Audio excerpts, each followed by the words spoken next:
We welcome you inside the Don Friday press box at Gerke Field. It's home opener action, baby. The UW Stevens Point Pointers play host to number 21, the Wabash Little Giants, in week 2 action, week number 1 for Wabash. And it all goes down right here on SBTV inside the Friday press box. I'm Alex Strofe, joined alongside Michael Wengen. Mike, happy Saturday, my friend. Happy Saturday to you, Alex. What a great day for football we got out here. 70 degrees, sunshine so far. There is a little bit of a chance of rain there later tonight. Hey, but you don't say that, please. But we're going to be out of it, I think. think. Hopefully I didn't jinx anything right there, but beautiful day out for football. Everybody's filing in. It looks like it's going to be a great game here today. Great crowd already. Even Wabash brought everybody they knew because they were tailgating as soon as we pulled up at 10:30 this morning. But here we are about 1 o'clock. The captain's meeting about to go down. Let's talk about UW Stevens Point briefly, Mike. They're coming off of a 21-7 loss at John Carroll of Ohio last week. They were a ranked team. No turnovers, which is good. But they did lose their starting quarterback, Max Hero. Yeah, and that's very disappointing. Max Hero, of course, was the hero, yes. I guess an allegory right there, behind UWSP's final 3 games of the season, including a upset over the 10th-ranked UW Oshkosh last year in their home finale last season. Of course, you mentioned, Alex, too. No turnovers. That's great for the Pointers' offensive side, but at the same time, only put up 7 points as compared to John Carroll's 21 points. I guess it just really didn't help that Max Harrow and the offense just never got rolling. And unfortunately now Max Harrow is out for today's game. So it looks like it's going to be Matt Ermansky getting the start here. His first start since, I believe it was UW Eau Claire. UW Eau Claire. 6th of October last 6th of October last almost season. A year later. Yeah. And he got about a quarter and a half last week. We'll get into that in a second. But Matt Ermansky getting the start under center today. Max Hero has a full leg brace on his right leg. We don't know what the injury is, but best wishes to him, a full brace on his right leg. So it looks like his season is unfortunately over before it barely even begins. So Matt Ermansky gets the start. He was the longtime starter last year, but we mentioned turnovers, none of them last week. In the first 3 games last year, the second of which was against this Wabash team, 7 interceptions for Ermansky through the first 3 games. So we're hoping he can move away from that. Let's run over that Wabash line for Ermansky last year. He was 17 of 33, 3 interceptions, and his only rushing touchdown of the year came in that game, which, of course, was a loss early. But Ermansky looking to change things up here now in his senior season.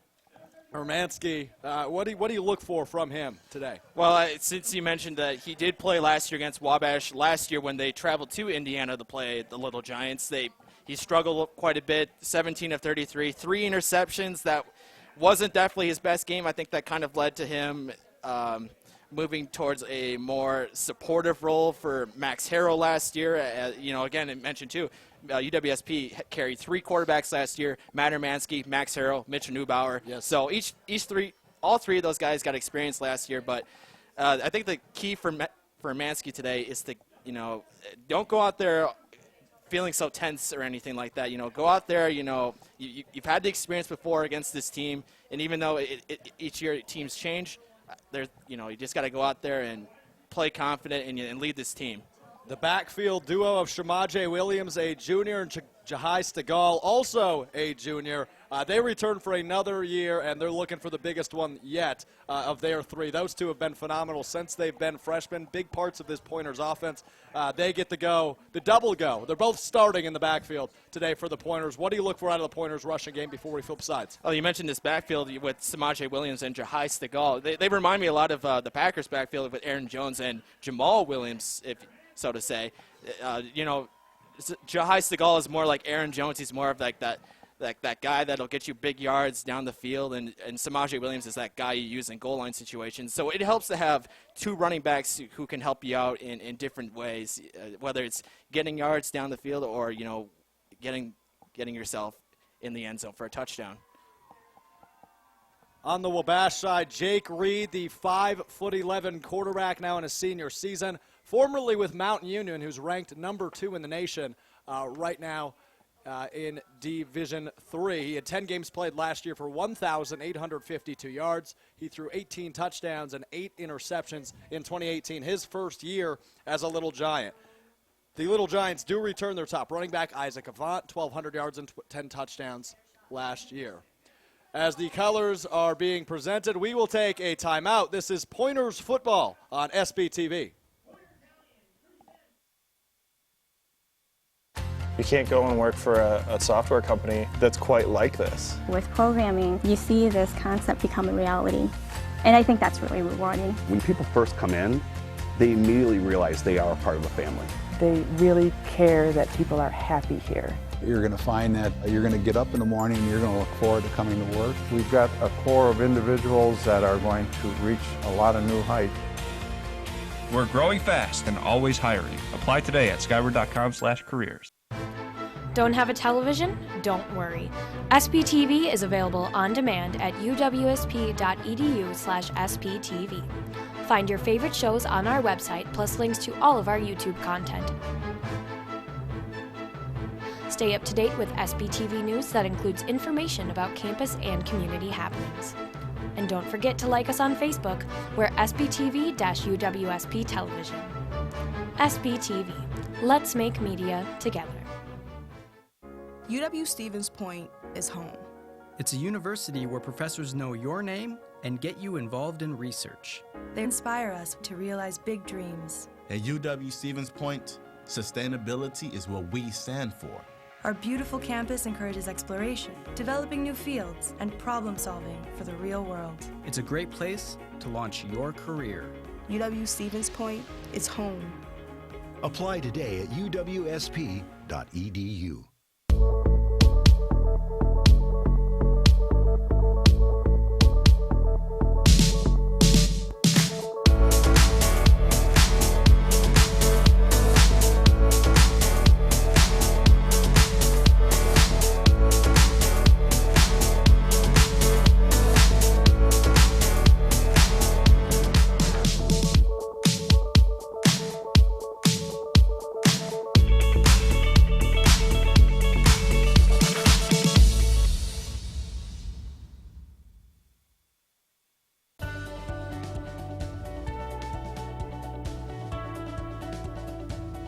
I just wanted to get good grades and to do well. But it also made me realize that I have a lot of career goals. You're there to get a full college experience, not only participate in your sport, but participate in things outside of that, and it's all about growing as a person. My coaches have helped me with figuring out who I really am. Their lives are dedicated for us to succeed.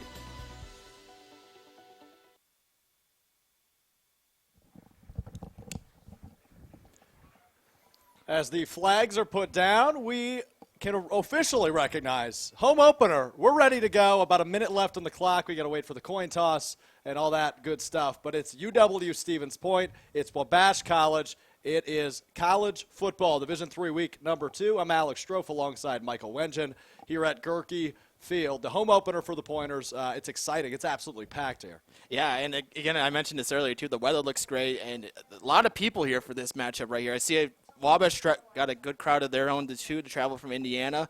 But, of course, the Pointer faithful are here, all in pink, too, as today is the pink game. Exactly. The annual pink game for UWSP football. The annual pink game for cancer. It is an annual fundraiser with the goal of knocking out breast cancer.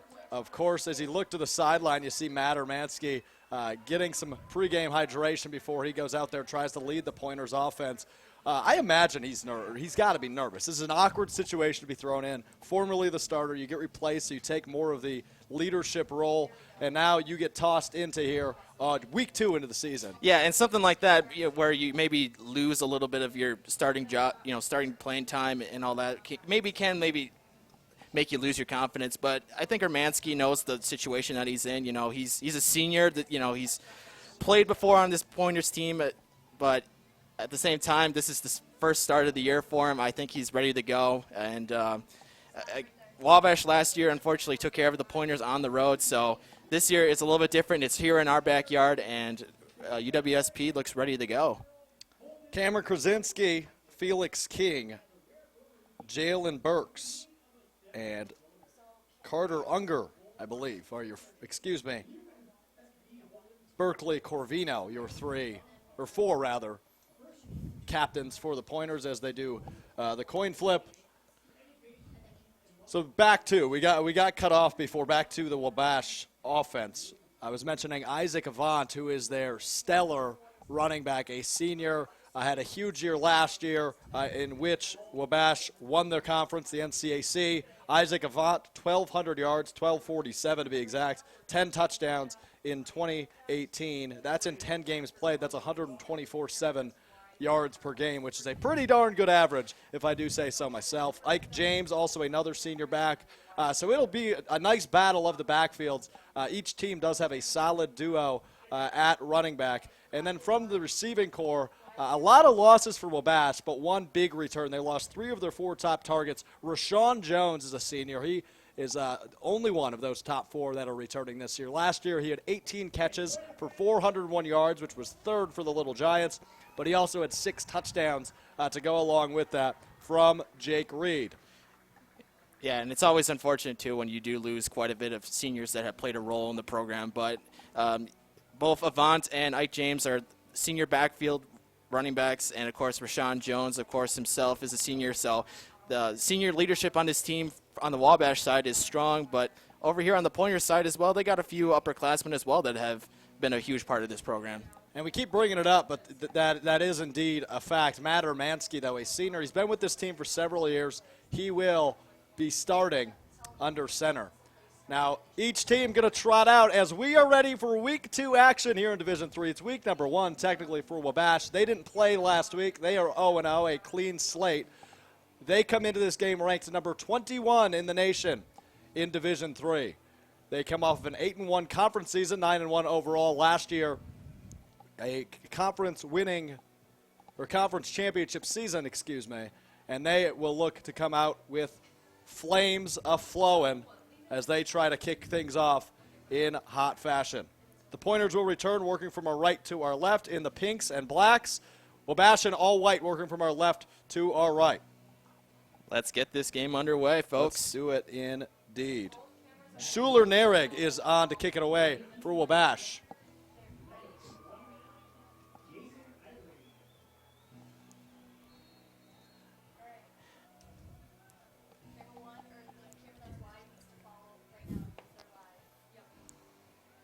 The 2019 season for the Little Giants is coming off of the foot of Schuler Narig, and it will bounce into the side, the 10-yard line, having trouble picking it up, and it's ran right out of bounds. Yeah, a little bit of a fluffy kick right there, and then, of course, UWSP just didn't pick up the ball, and they're going to be starting shop here. First offensive series at home around the 10-yard line. As Urmanski will lead the offense onto the field. They're looking to capitalize on opportunities. A little rust. It's game number 1 for the Little Giants. It's game number 2 for the Pointers, who were only able to put up 7 points in week number 1 against John Carroll of Ohio. So Shamaje Williams will start in the backfield for the Pointers. We have a discussion happening between a few referees near the 10-yard line where the ball was brought out of bounds. I think it's a marking call, but there is a flag down, so we'll listen in.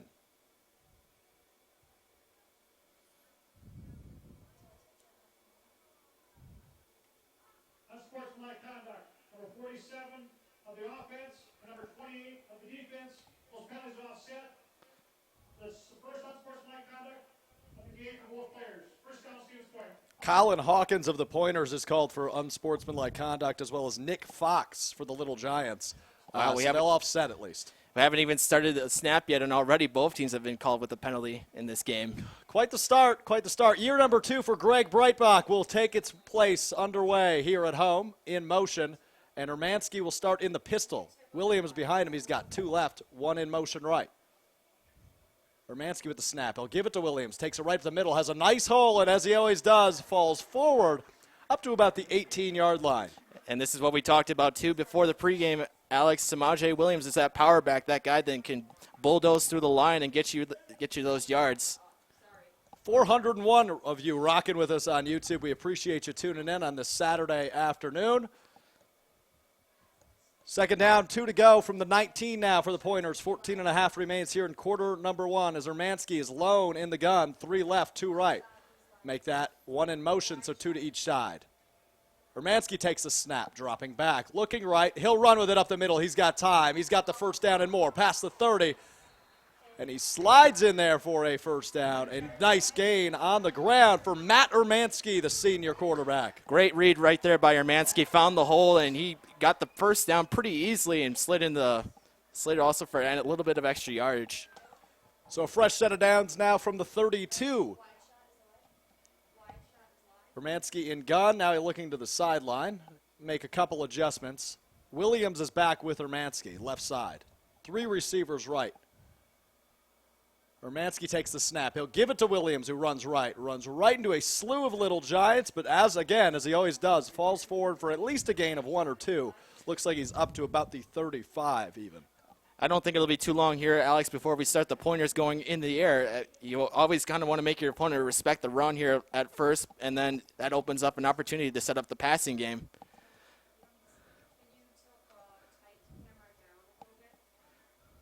So Hermansky will set things up with the offensive line. Williams behind him. They'll run that pistol formation once again. 2 receivers left side.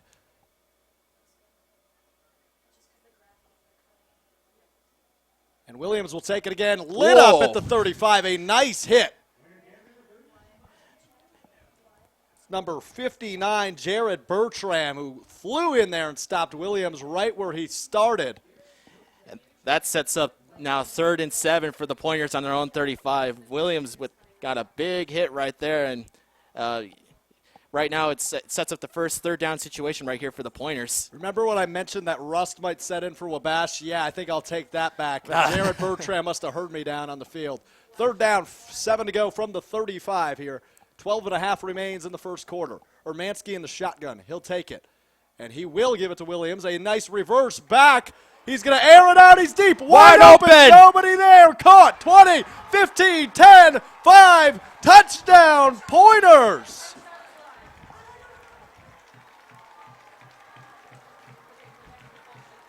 Shades of the Philly special. Shades of the Philly special. Indeed, a great throw by Hermansky. It's Joe Aguilera, a true freshman, is way downfield, the true freshman from Dorchester, Wisconsin. A ginormous 65-yard touchdown for the Pointers. Ponterio's kick is up. It is good, and the Pointers lead 7-0 as the Flags make their way around the track. I'm not going to lie to you, Michael. Not the start I expected. What a way to have your first home touchdown scored. First drive of your home opener goes for 6 points, and a play down there. I think Wabash was caught off guard. Absolutely, they were. Just down the field, wide open. Hermansky found it, the right spot, the right guy to throw to, and UWSP takes the early lead. So 7-0. 65 yards from Hermansky to Aguilera. 12-14 here left in the first quarter, and already Pointers are on the board. 7-0 lead over Wabash. And as Ponterio gets set to kick it off right here, we'll get to see the Pointers defense now on the field here for the first time here at home this season. Let's see if the defense can get a little bit of confidence from that offensive drive. And they had a nice showing last week, Michael, against John Carroll, who's ranked in the top 15. 18 at the time of the game last week. And they only allowed 21 points in the season opener. So we'll see what they can do against this Wabash team, who has a lot of returning weapons offensively. Ponterio on to kick it away, and he'll do just that. It is up, and away to about the 18-yard line where it is fair caught. And that is where Reed and company will go to work on offense. So here comes the Little Giants offense. Jake Reed, is going to get out there. And as mentioned, formerly of Mount Union in 2016 and 2017, Mount Union currently ranked number 2 in the nation, where Reed, the starting quarterback for this squad, ranked number 21 in the nation. So here we go. It looks like that's Thompson in the shotgun formation.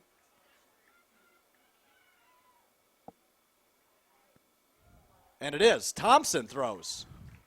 No Jake Reed right away. It will be Liam Thompson, a freshman quarterback. Cooper Sullivan right there was the intended receiver for the catch. Right there, I was surprised too, and I guess to not see Jake Reed out there. But so Liam Thompson, a true freshman from Indianapolis, Indiana, will be in the shotgun. Reed was throwing pregame. I'm curious what this is about, but it's handed off regardless to Ike James, who brings it right up the middle. A gain of about 7 as he just falls forward. He's a quick guy in the backfield, is Ike James. Yeah, Liam Thompson, again, a freshman quarterback. I can't imagine him to have him throwing the ball too much here on this first drive. I think they're going to have to rely here on the run game as they're right now sitting at 3rd and 10 on their own 25-yard line. But they may try to go in the air right here. So at the 33-yard line is the Little Giants. Under center now is Thompson. He'll hand it off to James, who beats contact in the backfield. He's got a second opportunity here, and he'll make the most of it as he dives forward for a first down up to about the 37.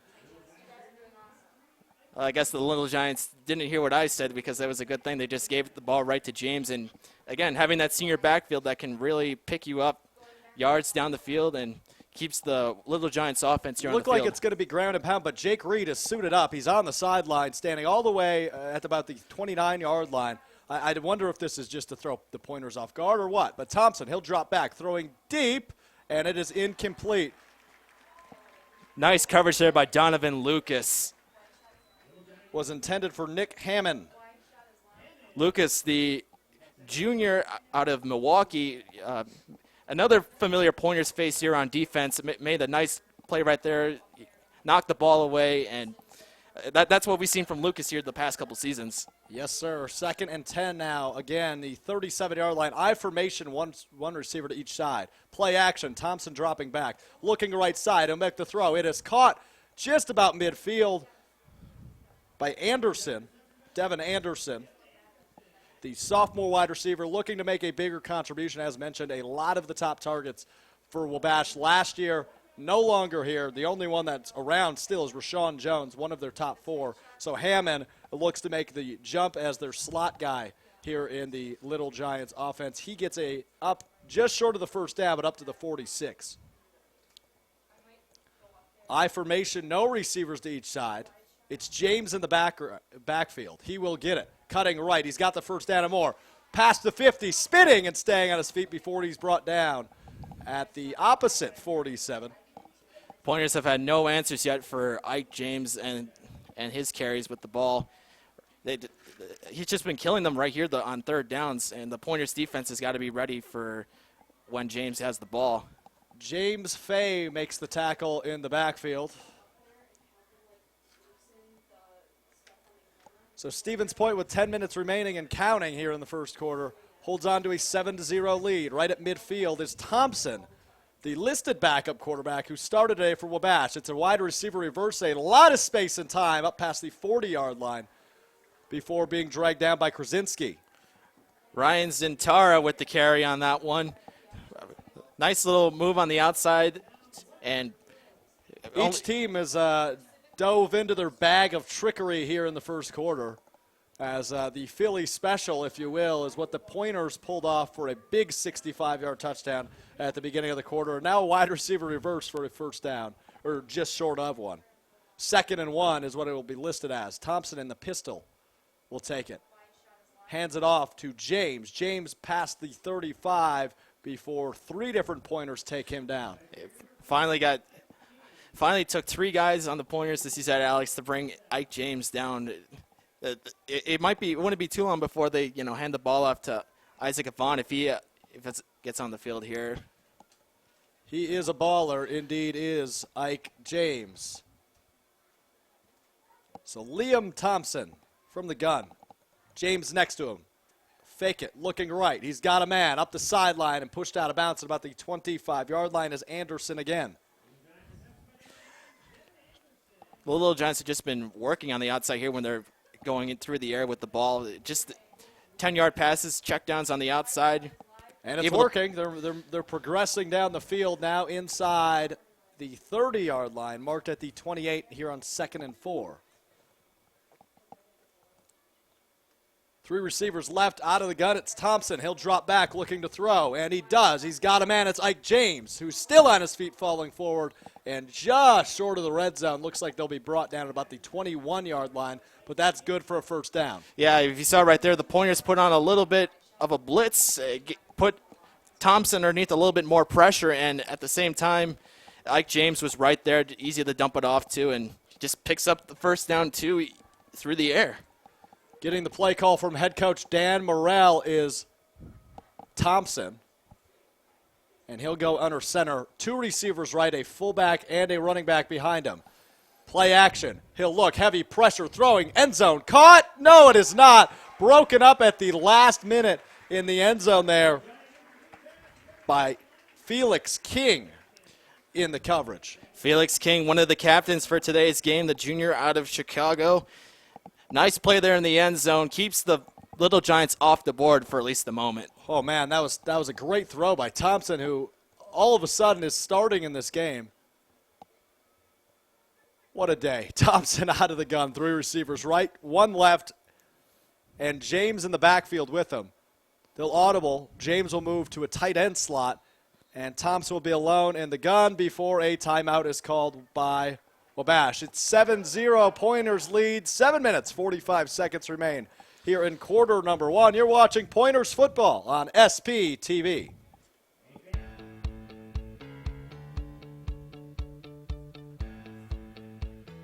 Being a part of the different activities and organizations that I've been a part of, I'm actually able to see myself where I'm like, hey, I actually can make a change. I'm one person that can make a difference. Division III has helped me to develop teamwork skills, critical thinking skills, time management skills. It's not just about basketball, or it's not just about school. It's about developing yourself as a person altogether.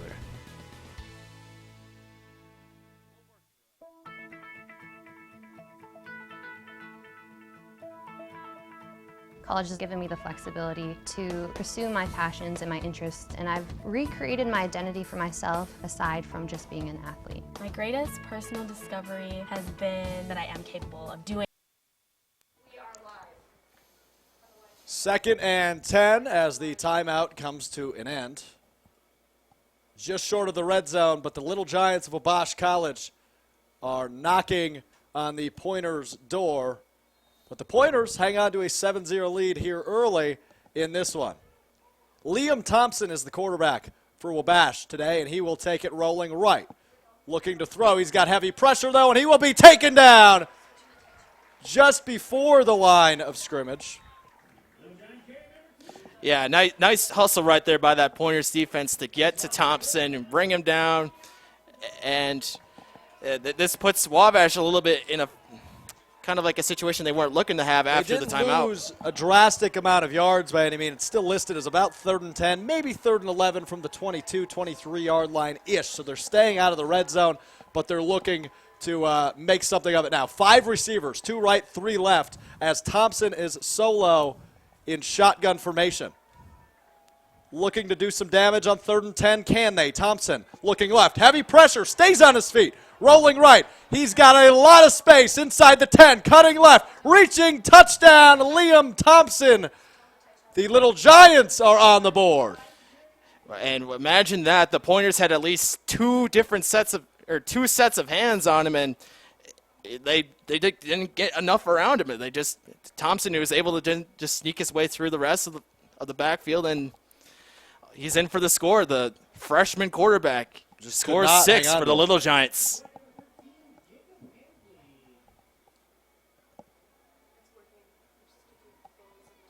So Hanley on for the extra point. Jacob Hanley, the sophomore. That is up, and it is good. We have a tie ball game. 7-7 as 6:51 remains here in the first quarter. Quite the exchange, if you will. A 22-yard rush for Thompson ties this game up. And you know that both teams scored on their opening drives in this game. But that drive right there for the Little Giants took about 6.5 minutes right there, while Stevens Point got on the board in about 3 minutes. So ball control has definitely been in the Little Giants' favor so far, but UWSP's defense needs to get back on the bench and kind of catch their breath a little bit because they were out there for quite an extended drive. Well, I imagine they were thrown off because that's not the quarterback they were expecting to see. No, definitely not. But Thompson got the job done on that first drive, and now we're all tied up at 7. He could be the true starter. It is game number 1. However, it's not what I was expecting because I can see Reed from here.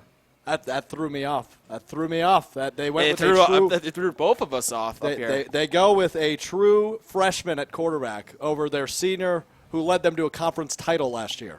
So that says something about the faith that this coaching staff has in Liam Thompson. Again, a true freshman from Indianapolis, Indiana. And he got it done on drive number 1. I guess he's 1 for 1. I can't complain too much just because they made that decision. Thompson, a 22-yard rush, ties this game up. It's 7-7. 6:51 remains. Here is the kick off the leg of Narig. It'll bounce at the 15. Consistency goes the same spot it did the first kickoff, and it'll go out at the 10-yard line. So Pointers now back. Pointers offense now back on the field, looking to get something to add on to that big score that they had on their first drive. That awesome play down the field, wide open touch.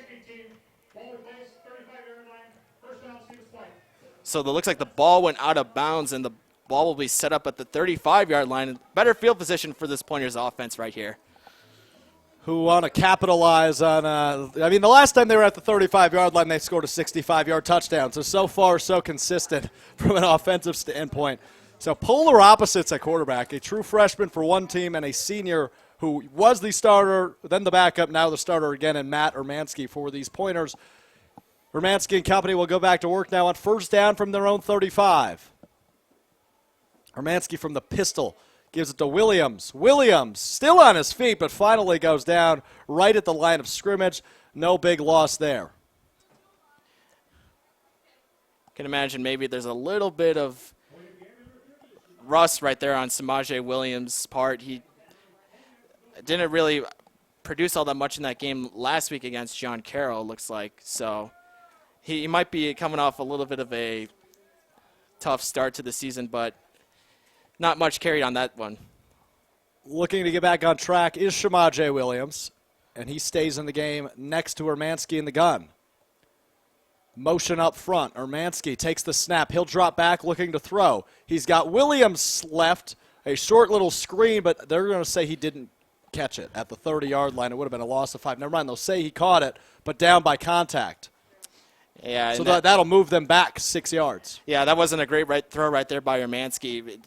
Definitely got the ball down too low, and Williams had to just get down there and catch the ball. But tried to scoop it and run with it, but he didn't have the time. So that makes it 3rd and 16 now. From the gun again is Ermansky. 3 receivers right, 1 left. Quick discussion before going back. No timeout will be used. Only 5 seconds on the play clock. Ermansky now from the gun. He'll take the snap. Dropping back on a 3rd and 16. Throws over the middle. It is incomplete, and that'll bring up a 4th down. Great look right there up the middle by Ermansky. It looks like he was going to Ernie Laspiza from the sophomore from Wauwatosa, Wisconsin. Fortunately, Pointers aren't capitalizing on 3rd down, and they're punting the ball for the first time this game.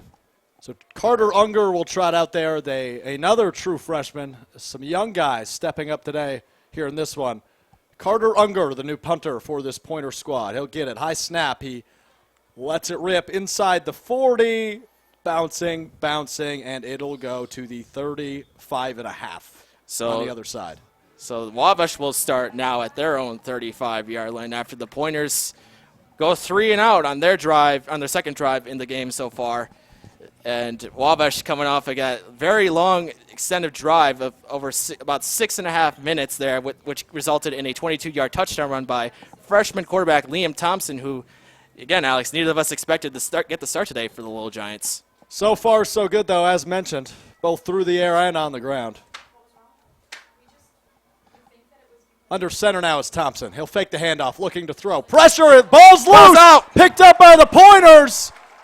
As he was throwing, it was knocked out of his hands and quickly recovered Well, that's how you start a defensive drive. Yeah, and you can't really call that a freshman a freshman mistake because it was just good pressure right there. The Pointers defense knocked the ball out of his hands, and that can change momentum on the Pointers side. A disappointing drive right there, go 3 and out. Now you're right there on the Little Giants' 27-yard line. You're in good field position already right now to get some points. From the Giants, 28 is where Romanski and company will take over. What a great defensive stance that was. Only one play long, but they'll take that quick turnover near the red zone every single day of the week. So Romanski from the pistol formation now. He'll take it and give it off. No play action, rolling right. Jahai Stegall, the back in the game now. Rolling right, still time, finds a man, and it is ruled a catch. Wabash was saying that he didn't catch the ball, but nice effort there. Diving grab. 2nd and 1 now for the Pointers. These jersey numbers don't want to cooperate. They're very hard to read, but I believe it was Aguilera again on that reception. He's having a ginormous game already here in the first quarter.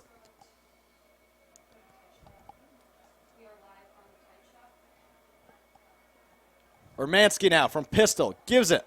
It's Stegall, big hole. He's got a lot of space, and he'll gallop his way to a Pointers score. Jahai Stegall. And first carry for Stegall results in 6 for the Pointers, 2 plays, and already another touchdown on the board for UWSP, this time coming from the other back, Jahai Stegall. Jahai Stegall, 11 yards, trots his way to a Pointers touchdown, and they regain the lead with 4 minutes and 18 seconds remaining in quarter number 1 here at Gerke Field. Victor Ponterio, the sophomore, on to attempt the extra point. It's up and right through the uprights. 14-7, Pointers lead. And again, that momentum definitely shifted back into UWSP's favor off that fumble recovery by UWSP, knocking the ball right out of Thompson's hands on the Little Giants' very first play of their second offensive drive. So, if the Pointers can keep this momentum going on the defense now, there's an opportunity for them to kind of like keep their foot on the gas pedal.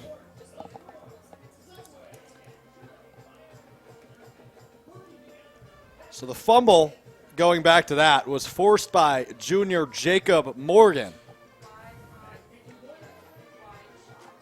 Again, and while these pink jerseys do look pretty cool, it is a little tough up here in the press box to see the numbers. So Michael Stevenson, number 38, a freshman from Abbotsford, is the one that jumped on top of it. For the Pointers, there's your update on that. And Joe Aguilera now has 2 catches for 75 yards and a touchdown. Not too shabby of a day for the freshman. Definitely not. Well, let me rephrase that. Not too shabby of a quarter for the freshman, let alone a game. Still got a whole 2 another 3 catches, quarters 75 yet. yards and a touchdown. Ponterio's kick is up. It's short. It'll be fielded about the 21-yard line, and the returner will just dive out of bounds as it was hard to hang on to. So let's run over the drives. We've had 5 total, 3 for Stevens Point, 2 for Wabash. Got a 65-yard touchdown from Romanski to Aguilera right at the beginning of the game for Stevens Point. Liam Thompson followed it up with a 22-yard rush to tie it up. Pointers go 3 and out, and then Jacob Morgan forces a fumble on play number 1 for Wabash, and Jahai Stegall follows that up with a 11-yard touchdown rush, giving the Pointers the lead once again. Liam Thompson now out of the gun. He will hand it off to Ike James, who's past the 30-yard line. A gain of about 6 on first down. And we should also mention, too, with the exception of that second drive for UWSP, they've been quick in getting on the board. Their first drive took about 3 minutes, while that second drive, I think, probably took less than a minute. Just got set up in great field position from that Liam Thompson fumble, excuse me. So Liam Thompson will go in the gun. He's got 2 receivers left and 3 to his right. Make some last-second adjustments as the play clock hits 10. Here's the snap to Thompson. Heavy pressure thrown and dropped, but flag is thrown. I believe it's going to be a roughing the passer call. Oh, yeah. But don't mark me on that. Yeah, we did see Thompson take a hit there, and he... Well, they're going to call offensive pass interference. I don't know. It's Definitely some kind of contact on that play. Let's see what the call is. We'll wait for the call. It looks like they're going to check it over with every single referee on the field. All the stripes are going to come together and discuss it before an announcement, and here comes that announcement. Pass interference, offense, number 22, 10-yard penalty, still second down. So Kyle Stroh, the senior wide receiver, is guilty of pass interference, and that'll move them all the way back to the 16-yard line. Only 3:39 left here in the first quarter, and Wabash is sitting on their own 15-yard line. It's a second and 19 is what it'll bring up. Second and 19. Thompson out of the gun. It'll be James directly to his left. He's got one receiver left, three of them right, as the referees set up. And Liam Thompson will go to work, trying to dig out of the second and 19 hole from the 16-yard line. Pointers defense holding strong. Thompson over the middle, caught, space, and brought down at the 25-yard line by Krasinski. It's Nick Hammond once again, that slot guy who's the speedster, kind of find him all over. That's his second catch of the afternoon. Yeah, Hammond was right there, just received the simple screen pass off from Thompson. Third down right here for the Little Giants, but still about 10 yards to go. 3rd and 10, as Michael said. The clock runs around the 3-minute mark here in the first quarter. Thompson going to send Hammond out wide, so he's alone in shotgun. Heavy pressure from the Pointers defense. Thompson makes a throw off the hands and eventually falls to the ground. It was intended for Stroh, who is guilty of the pass interference that set up this poor drive. That brings up 4th down from their own 25. I believe that was Jacob Morgan on the coverage for that play right there. So, not too shabby of a game for him either, for Jacob Morgan, the junior.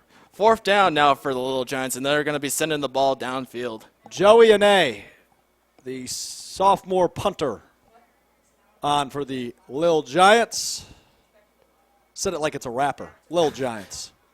Ane grabs it, lets it fly past midfield, and it will not be fielded, but a great bounce as Felix King was back there. Yeah, and I knew right there that they were just going to let it bounce, but it took a little bit. It was a generous bounce for Wabash. Yeah, you know, the Pointers could have been stuck at the 10-yard line. Instead, they're going to be around the 25, 30-yard line. So heads up special teams right there. Got to be a little conservative when it comes to punt returns. So ultimately that last drive was a 3-and-out that went for 0 yards because they ended up ultimately at the original line of scrimmage. So with less than 3 minutes left in the first quarter, the Pointers look to expand their lead. They will start from their own 25. Urmanski from the pistol formation gives it to Williams. Williams has space, eludes, makes a cut, still on his feet, and drug past the 30-yard line up to the 32. A nice gain for the Pointers, a gain of 7, making it 2nd and 3. And, you know, if UWSP can put some points right here before the end of the first quarter, they'll be up on the Little Giants by 2 touchdowns, which is a nice advantage to have going. Urmanski going back to Williams' right side. He's got a block, breaks a tackle, sneaking inside and up to the 35-yard line. Will they give him the first down? That they will. We've seen quite a bit of carries today from Samaje Williams, and we of course, we saw one carry from Jahai Stegall, resulted in an 11-yard touchdown for the Pointers. Looks like right here they're going to go with like Samaje Williams more for runs up the middle, and then Stegall in like certain situations where 3 they're receivers close to the line. left now as Urmanski out of the pistol. Looks like he'll make a quick adjustment. Play clock at 10. Williams flips to his right side as 3 receivers left. Urmanski out of the gun, 2 on the play clock. Takes the snap, looking, has time, lets it fly, and way overthrown. But luckily, no Wabash defenders in the area, so that will just be a straight-up incomplete pass. It also threw it in the double coverage right there. There was at least 2 Wabash defenders right there who could have easily turned their route and made the interception, but luckily nobody was in the vicinity of the ball, so Urmanski gets lucky on that throw. 2nd and 10 now from the 36-yard line here in quarter number 1. About 100 seconds remain. on the play clock here in this opening quarter. Urmanski will go in pistol. A couple of tight ends now into the game. Looks like they may go with Williams here, and they will. He'll roll right up the right sideline. Does have some blocks. Gets a gain of about one, but a late flag flies in. We got some laundry on the field.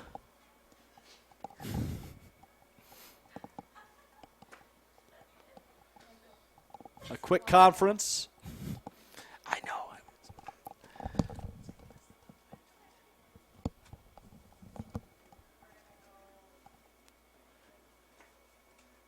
Yet again, a long conference. There we go. A holding call.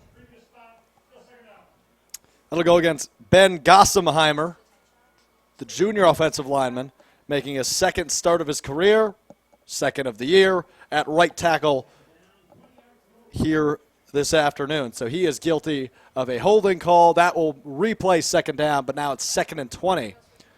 And it looks like heavy pressure about to come from the Wabash defense. It will. Quick throw to Stegall up the left sideline. He's speedy, and he'll jump in the air. A late flag past the 40-yard line. Stegall's up. He is quick. Stegall took a leap right there, right near the excuse me. Stegall took a leap right there, right near the out-of-bounds line. And let's see what the call is.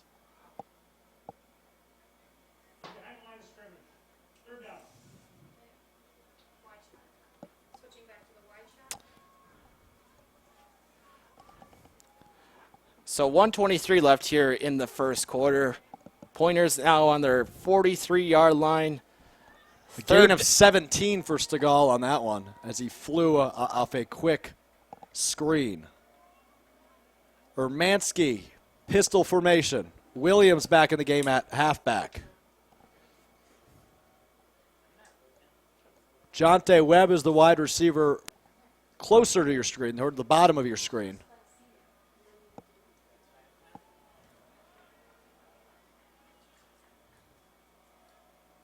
Urmanski. Trying the hard count here. A little bit of shade of Aaron Rodgers. Still about 10 seconds on the play clock, so making appropriate adjustments here with 3 yards to go on a third down. Urmanski out of pistol. He will fake a handoff, rolling right. He's got pressure, but he's still alive. Lets it fly. It's caught, but that's going to be for a loss. Yeah, not a great play right there, I think, executed by Urmanski. Just fake the handoff, tried the roll outside, but pressure was already there, and Williams, unfortunately, taken down. 4th down. Yep.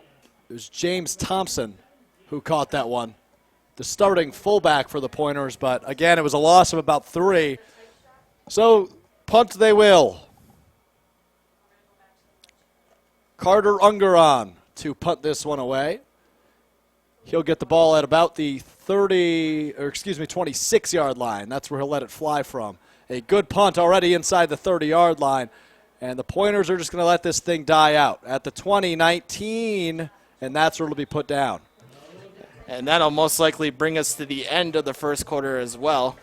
We'll get one play We'll left. get one more play here from the Little Giants, but that'll be – we only got 8 seconds right here on the scoreboard for the first quarter.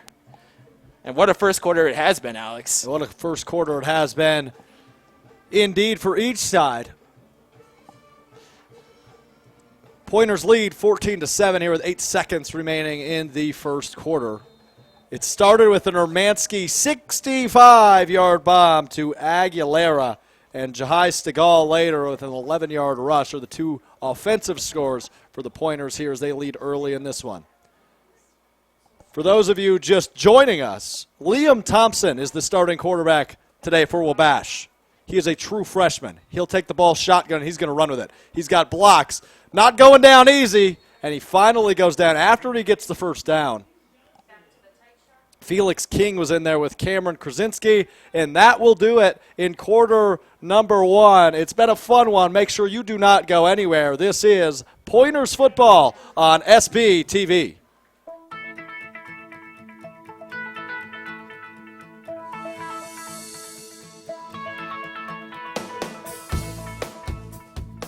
When you're in college, you kind of find out who you are. And throughout your 4 years, you develop yourself with all the different experiences, which leads into dedicating yourself to your community, to your family. So when you're a senior, you're coming out a well-rounded person.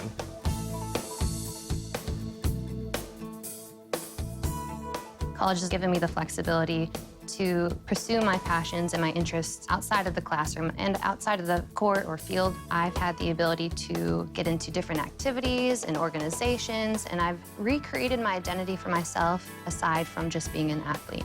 Getting to be involved in a lot of different things, ranging from obviously being a student athlete to getting involved with my campus and my community, and not only being allowed to do that, but being encouraged to do that. The opportunity to be able to study what I wanted to and continue to play the sport I love, to have the professors know me on a personal level, all of those things came together very nicely in one package in Division III.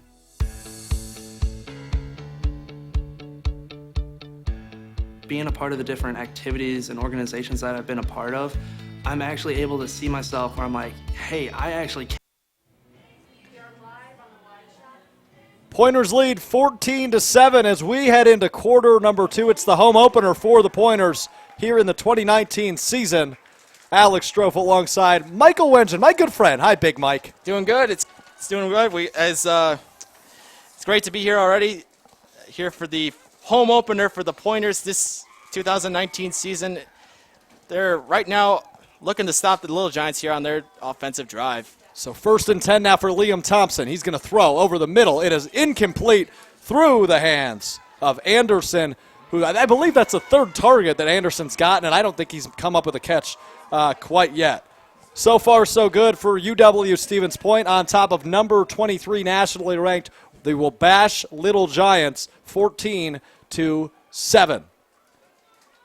Liam Thompson now in his first career start. From a gun formation, 2 receivers left. Snap taken.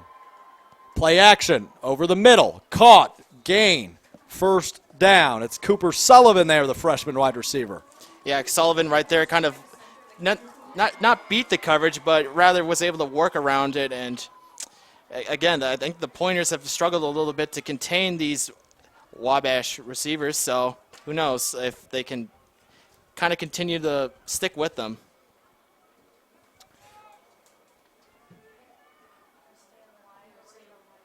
Thompson out of the gun. Wide receiver reverse. It's taken. There's blocks. Left side. Past the 40, and that's where he's finally ultimately brought down by Krasinski, who's been all over the field today. Ryan Zientara out of that's the second time he's run that wide receiver reverse today, and he'll come out of the game following that.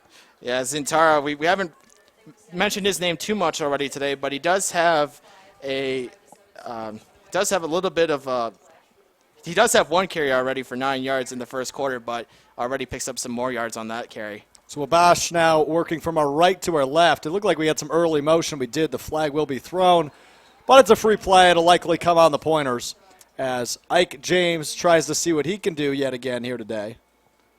Ike James been the workhorse so far for this Giants team. 5 carries for 29 yards for Ike James today. Well, they are going to call a false start offensively. That goes against Wabash. And that is their second penalty. Now for a total of 20 yards as they'll take the 5-yard enforcement there off the false start. It was blamed on Ike James, the running back there for the Giants. So 1st and 15 now from midfield. I formation. Thompson under center. He'll give it to James, who's got space, cutting inside, back outside, still on his feet, inside the 30, the 20, and he's finally dragged down at the 17-yard line. A huge gain for Ike James, who, following his false start, says, hey, I should probably get back on the saddle, and runs that thing into the red zone. Ike James has been punishing this Pointers defensive line so far today. There hasn't been much of an answer already to James's carries. And again, that senior backfield, even though we haven't seen anything of their other backfield, Isaac Avant, it's all been James today. Rolling right as Thompson off the play action. Heavy pressure, and he'll go down at the 24-yard line. A loss of 6, as I think it was the entirety of the Pointers' defensive line was in there to bring down the freshman quarterback in his first career start. That's his first college sack as he goes down for a loss of 6. Thompson just didn't have anybody open down the field, it looked like, and unfortunately the rest of the Pointers line was there to meet him. He falls down to the turf, 2nd and 16. Got some let's the little go points. The little Giants still knocking on the Pointers' door at the 24-yard line here on 2nd down. Gives them a little bit more space to work with, which might be an advantage if you're the offense, but it looks like we will see a second charge timeout for Wabash. 12:15 remains here in the second quarter. We'll go to a 2nd and 16 as the Little Giants trail the Pointers here early. Number 23 ranked Wabash falling early here in their season opener. They were ranked 23rd last week, now ranked 21st this week. They moved up in the rankings without playing a ball game. We should mention that. But now not looking too hot offensively, but they've got a new implementation. Liam Thompson, the true freshman quarterback, I keep bringing it up, but in his first game action. Yeah, and you did say right there, Alex, that they haven't looked too hot offensively, but I would say that still a lot of ball game. Still a lot of ball game left. Ike James has so far been the guy that this Little Giants offense has been under. Thompson, although does have that rushing touchdown from the first quarter himself, so it's all been really a ground attack for the Little Giants today. No doubt about that. And here comes Liam Thompson out of the gun. They're going to let the timeout clock expire. There's about 15 seconds left on that, so we can talk about lunch. What you have for lunch today, Michael? I haven't had any lunch yet. I'm waiting for halftime for that. Waiting for halftime for that right there, Alex. I had a brat before, a little stadium food. I figured I'd dive into the stadium food here at Gerke Stadium, and I got to say the brat game is up to par. For all my friends listening in Indiana, if you've never had a brat, I recommend you do so. Liam Thompson now out of the gun. He'll drop back around the 30-yard line, looking to throw, feet running, rolling left, heavy pressure, lets it fly out of bounds. That'll bring up 3rd down. Yeah, and you got to give credit right there to that Pointers secondary, putting some great coverage right there on those Little Giants receivers. There has not been much of a passing attack by this freshman quarterback, Liam Thompson, at all, and I think that's He's still settling in, but he looks confident. He doesn't look like a freshman. He has been trying to scramble and look down the field a little bit more now, but the ground attack so far has been what Wabash is going to. We can tell you all about making plays on your feet in Wisconsin. We have the right to do that. There's another wide receiver reverse, and the big gain will not happen. Brought up short of the red zone line, and that brings up a long 4th down for Wabash. It looks like they're going to... Again, it was Ryan Zientara on that reverse. They're going to go for the points right here and kick the field goal, which is something that you should do on the road. You're also down by 7 points. Just take the points right here if you're on the road. They're going with Narig for this one. It's a fake. And it's a fake. It's flipped to Narig. He's running. He's got a lot of space. Spinning. He's brought down right at the 1st down line. What are they going to call it? I think he might have. Oh, that is close, but that was a great fake regardless. A gain of 16. It's going to be just short as he brought down. Wow, and you see right there, I believe it was the holder, just flipped the ball up. The Schuler Narig, who is the kicker. And I had mentioned they had the other kicker kicking the extra points. Narig was generally doing the kickoffs. They brought Narig in to kick that extra point. Well, run it now, truth be told. And he showed off those legs. Narig was pretty darn quick, but he just couldn't get quite enough. But that sets up the Pointers at their own 9-yard line. Ermansky from pistol. Again adjusting.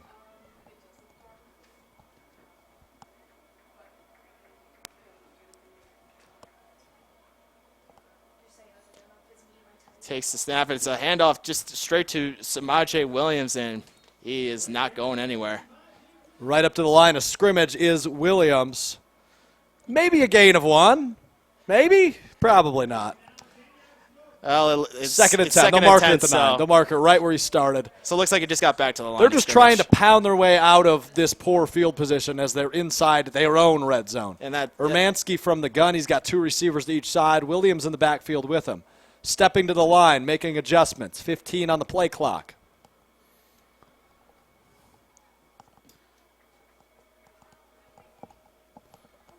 Urmanski from the gun now. He's got pressure coming. 5 rushing. Thrown to Jonte Webb, his first reception of the afternoon. And he'll get a gain of about 4 on the play. That was Devin Baldridge, excuse me. We had a jersey switch. Blame that. Baldridge, the tight end, making the reception on the outside.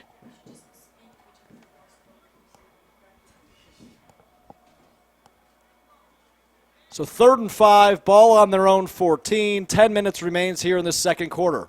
In this first half, the Pointers looking to pounce on that lead. 14-7, they hold it.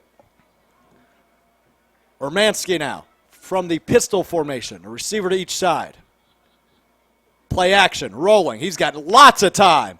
Finding Baldridge again, past the 35, up the 40, flips his way forward to about the 42-yard line. A ginormous gain for the sophomore tight end, Devin Baldridge. Get the hand signal from Baldridge, signaling the first down.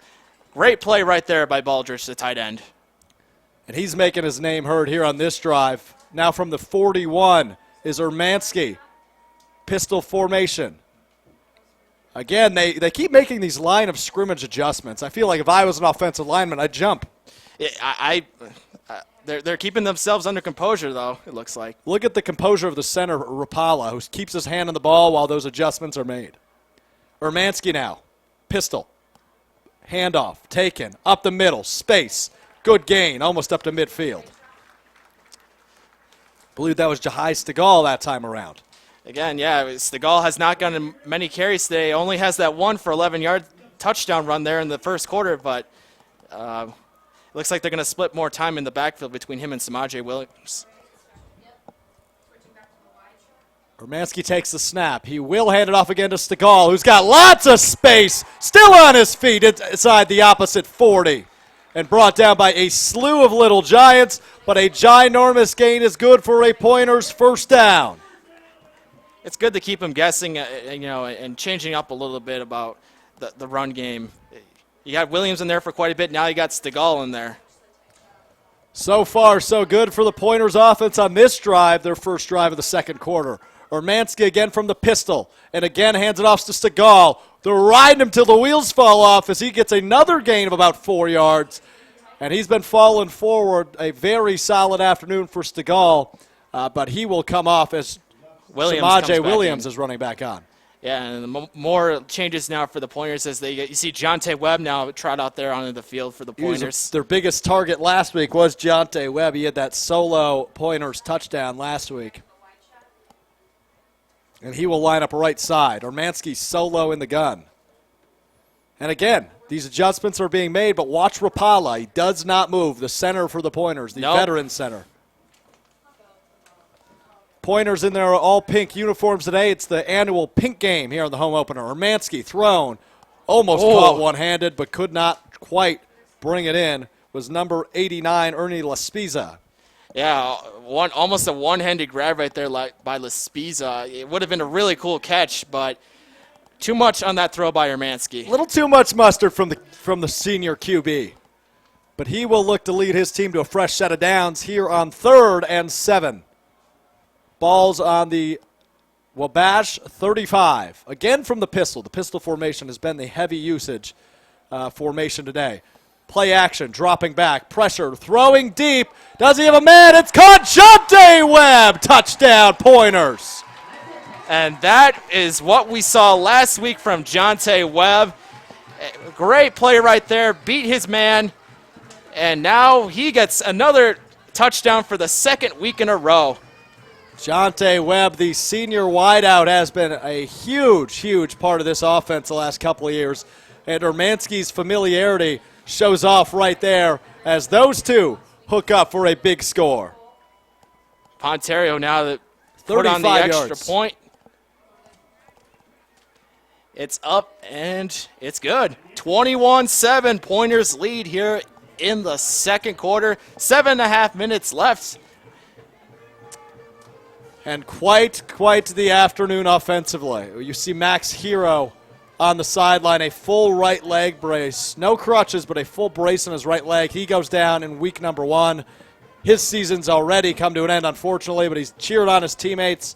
Formerly his backup, but also a mentor as Hero, only a sophomore here at UW Stevens Point. Matt Urmansky comes in. He's got 2 touchdowns on the day. Totally polar opposite of what happened between when these two teams met last year, at least so far, as Wabash ran away with a huge victory in which Urmansky threw 3 interceptions. He's now got 2 touchdowns in the first half and no turnovers for the Pointers. While he has made a few errant throws in the game, he has looked very good connecting with his targets down the field. Devin Baldridge had that huge play, the tight end right there up near midfield, and, of course, Jonte Webb is connected with for 6 points. So Urmansky is 8 of 11 for 150 yards and 2 touchdowns. That's quite the line. Liam Thompson, 5 of 11 for 45 yards. Quite a different day for those 2 squads, or those 2 quarterbacks, if you will, the senior and the freshman. Ponterio's kick is up and away. It will be fielded at the 16-yard line, up the sideline and out before the 25. Man, Donovan Luke Wallace. I believe that was might have been Donovan Lucas right there, but he took a hit right there trying to get to. He's still on the field, which is good. Good to see him still out there for that Pointers defense, but right now the Pointers defense back on the field. Liam Thompson going to jog back out. His team trailing by 14 points here in the first half. Thompson now out of the gun. He'll take the snap. He'll give it off. And it's another handoff to James. He'll get only about a few yards on that play. Ike James has been the workhorse.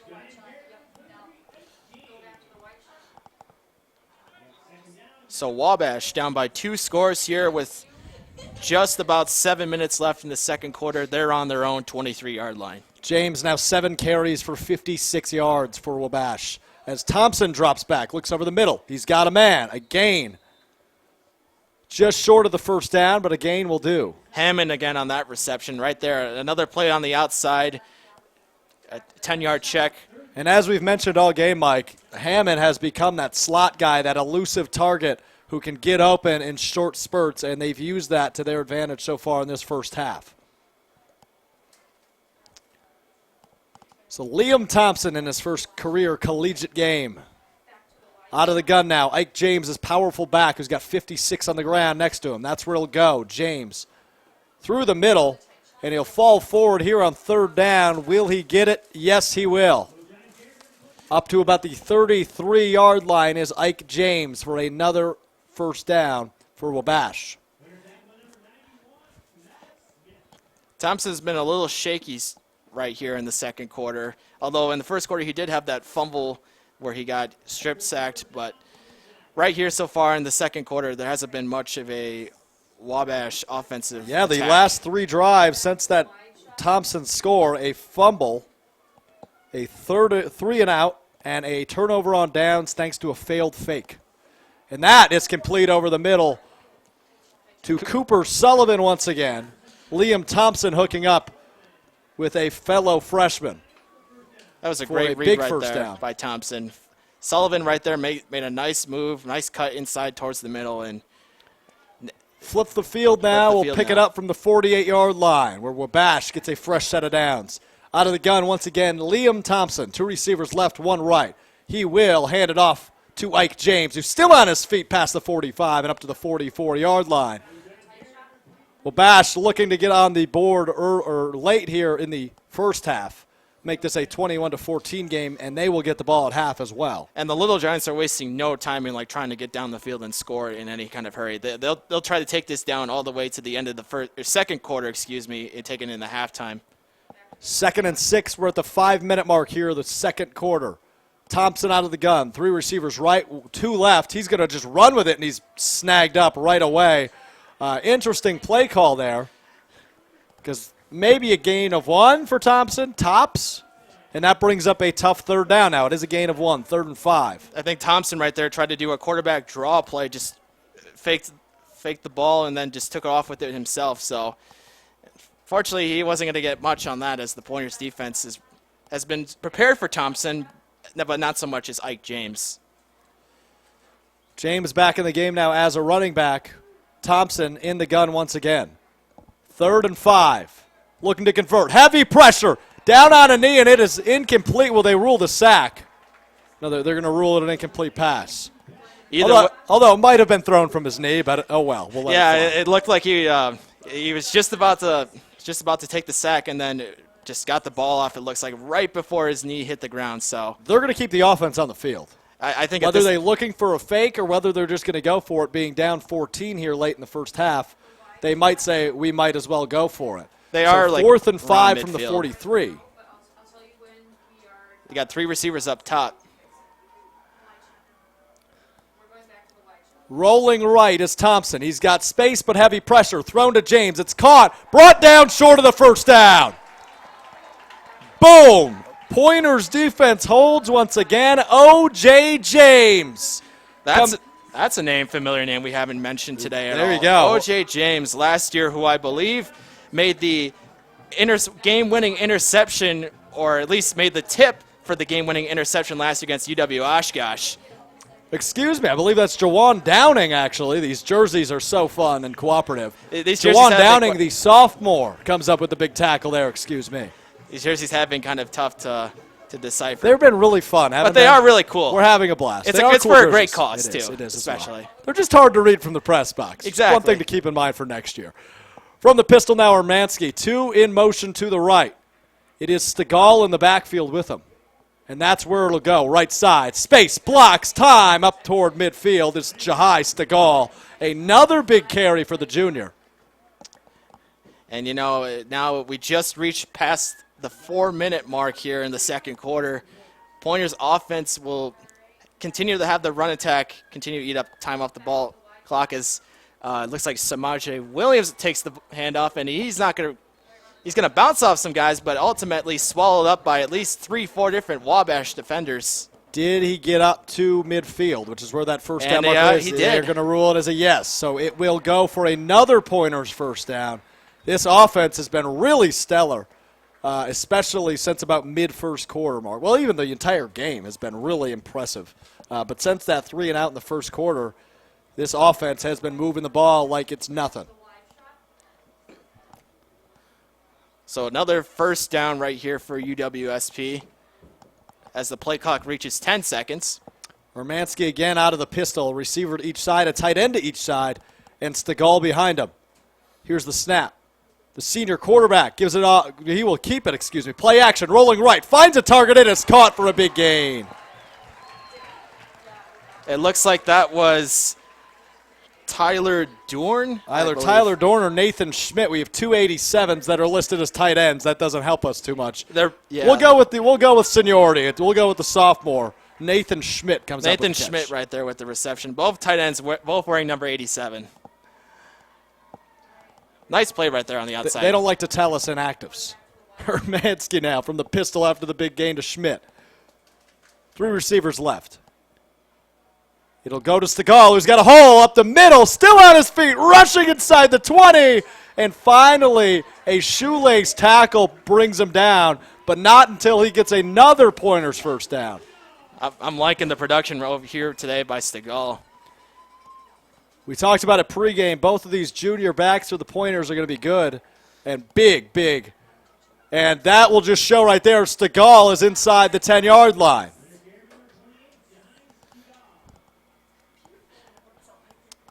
So we're right now at the 2-minute mark. I guess you could call this the 2-minute warning now for the Pointers, even though we don't run the 2-minute warning here in college in Division III football. Pointers are still going to get on the board here if they can before the end of the half. So at the 10-yard line now, great field position for these Pointers. Only 2 yards short of a fresh set of downs as well. Hermansky again out of the pistol. Gets the snap. Hands it off to Stegall. No, he'll keep it, but heavy pressure, and he'll go down by the 15-yard line. So the first sack the Pointers have given up today now, as we are inside the 90-second mark of this first half. And the Pointers still have all 3 timeouts here as well. Jonte Webb will trot back on, the big target who scored that last touchdown to give the Pointers a 14-point lead. They're probably going to look for a shot at the end zone here on 3rd and 7, just to see if they can make this lead even larger in this first half against number 21, Wabash. But we have a jump at the line of scrimmage, no flag thrown. So Hermansky will look for adjustments on the hard count. 1. And that, they got it off. Nope, they will play it dead. No, they did not. Either a timeout. Did they get the timeout in? Yes, they did. I believe they called a timeout. They got the timeout in.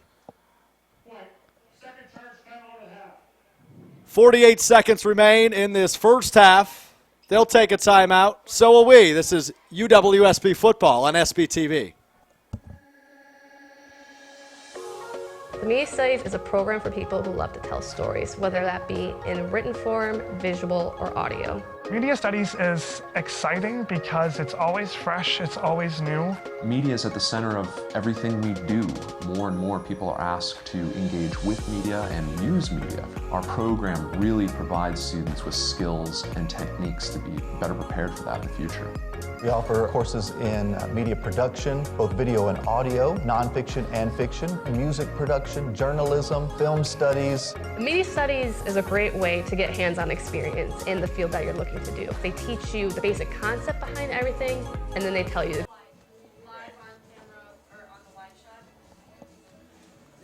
48 seconds remain in this second quarter. It's Stevens Point 21, Wabash 7. And the Pointers are knocking here on 3rd and 7 from the red zone, trying to expand on that lead over Wabash. Hermansky fakes a handoff. No, he'll give it off to Stegall, cutting inside. No big gain, no first down, but Victor Ponterio will trot onto the field. The Pointers are looking to add more pointers. Very clever. Thank you. I came up with it myself, believe it or not. So Ponterio now that attempts the field goal. The sophomore kicker who had a great year last year, one of the very bright spots of this Pointers football team last year, was Victor Ponterio. And he'll look to make this lead 17 points as 13 seconds remain here in the first half. And it looks like the Little Giants might have. Yep, they called their last timeout. Trying to ice Ponterio is Wabash.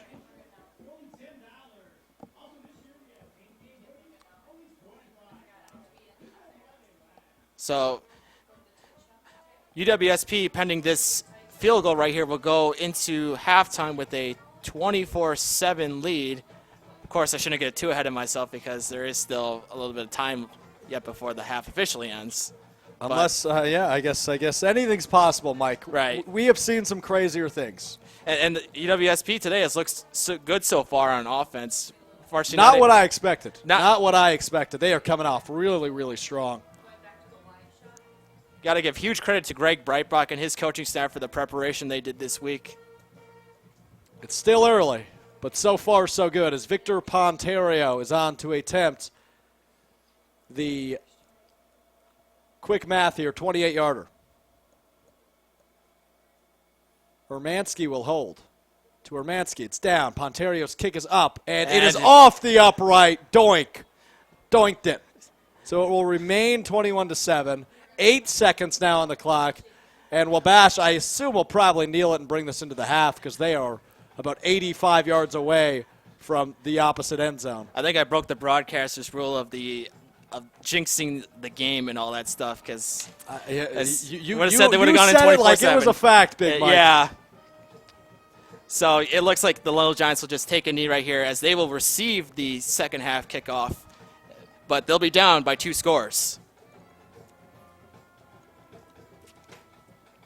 In I formation, they will take a knee as we will head to halftime. UW Stevens Point leads Wabash. Number 21, Wabash. 21-7 at halftime of this home opener. Game number 1 for the Little Giants. And boy, oh boy, are we just getting started. Yeah, we are just getting started. A lot of great stuff from the Pointers so far here in the first half. It's now only be about carrying that same kind of mentality and into the second half as well. We'll take a quick break. Well, a little bit of a break. We'll come back, review the first half, preview the second half, and more. This is Pointers Football on SPTV. This UWSP Sports broadcast is brought to you by SPTV. Let's make media together. You can't go and work for a software company that's quite like this. With programming, you see this concept become a reality. And I think that's really rewarding. When people first come in, they immediately realize they are a part of a family. They really care that people are happy here. You're going to find that you're going to get up in the morning and you're going to look forward to coming to work. We've got a core of individuals that are going to reach a lot of new heights. We're growing fast and always hiring. Apply today at skyward.com/careers. Don't have a television? Don't worry. SPTV is available on demand at uwsp.edu/SPTV. Find your favorite shows on our website, plus links to all of our YouTube content. Stay up to date with SPTV news that includes information about campus and community happenings. And don't forget to like us on Facebook. We're SPTV-UWSP Television. SPTV. Let's make media together. UW Stevens Point is home. It's a university where professors know your name and get you involved in research. They inspire us to realize big dreams. At UW Stevens Point, sustainability is what we stand for. Our beautiful campus encourages exploration, developing new fields, and problem solving for the real world. It's a great place to launch your career. UW Stevens Point is home. Apply today at uwsp.edu.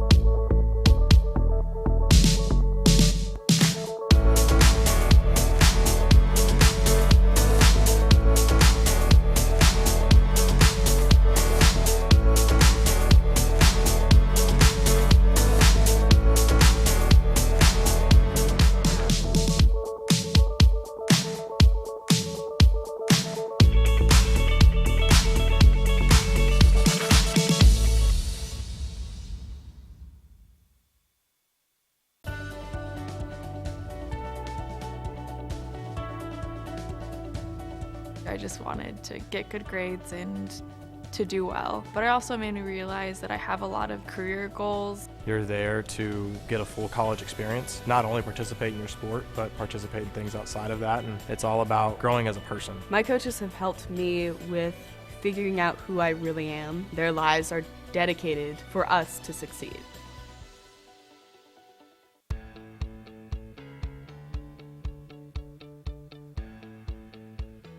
Being a part of the different activities and organizations that I've been a part of, I'm actually able to see myself where I'm like, hey, I actually can make a change. I'm one person that can make a difference. Division III has helped me to develop teamwork skills, critical thinking skills, time management skills. It's not just about basketball or it's not just about school. It's about developing yourself as a person altogether.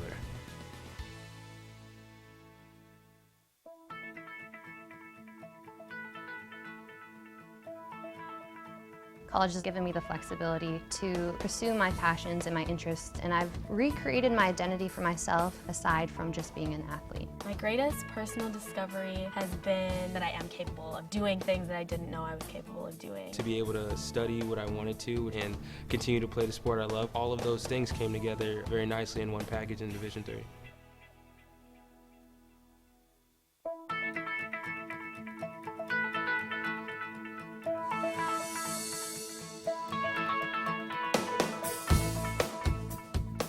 When you're in college, you kind of find out who you are. And throughout your 4 years, you develop yourself with all the different experiences, which leads into dedicating yourself to your community, to your family. So when you're a senior, you're coming out a well-rounded person.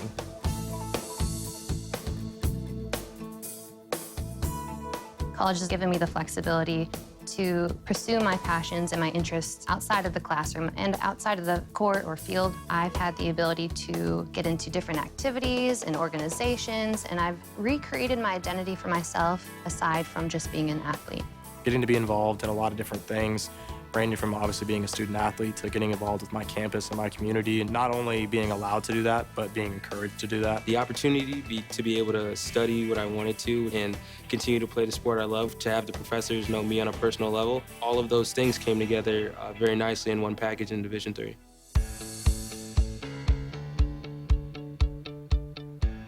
Being a part of the different activities and organizations that I've been a part of, I'm actually able to see myself where I'm like, hey, I actually can make a change. I'm one person that can make a difference. It really helps you develop thinking from other people's perspectives and looking at problems from outside the box. Division III has helped me to develop teamwork skills, critical thinking skills, time management skills. I've definitely learned how to really be myself. I found out, yes, I am actually a good leader, and yes, I can actually put myself forward because I am good enough. I can do it.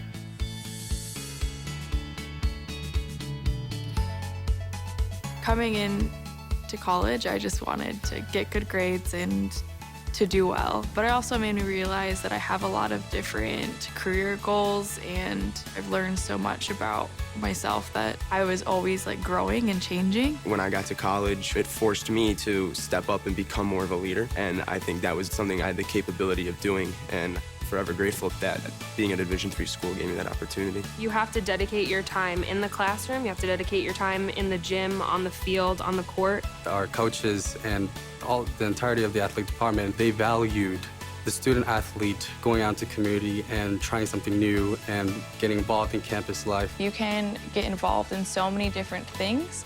So the possibilities are truly limitless for what you can do with your college experience. You can kind of make it your own in the Division III setting. So I would encourage people who want to have flexibility to pursue different interests and passions to go D3.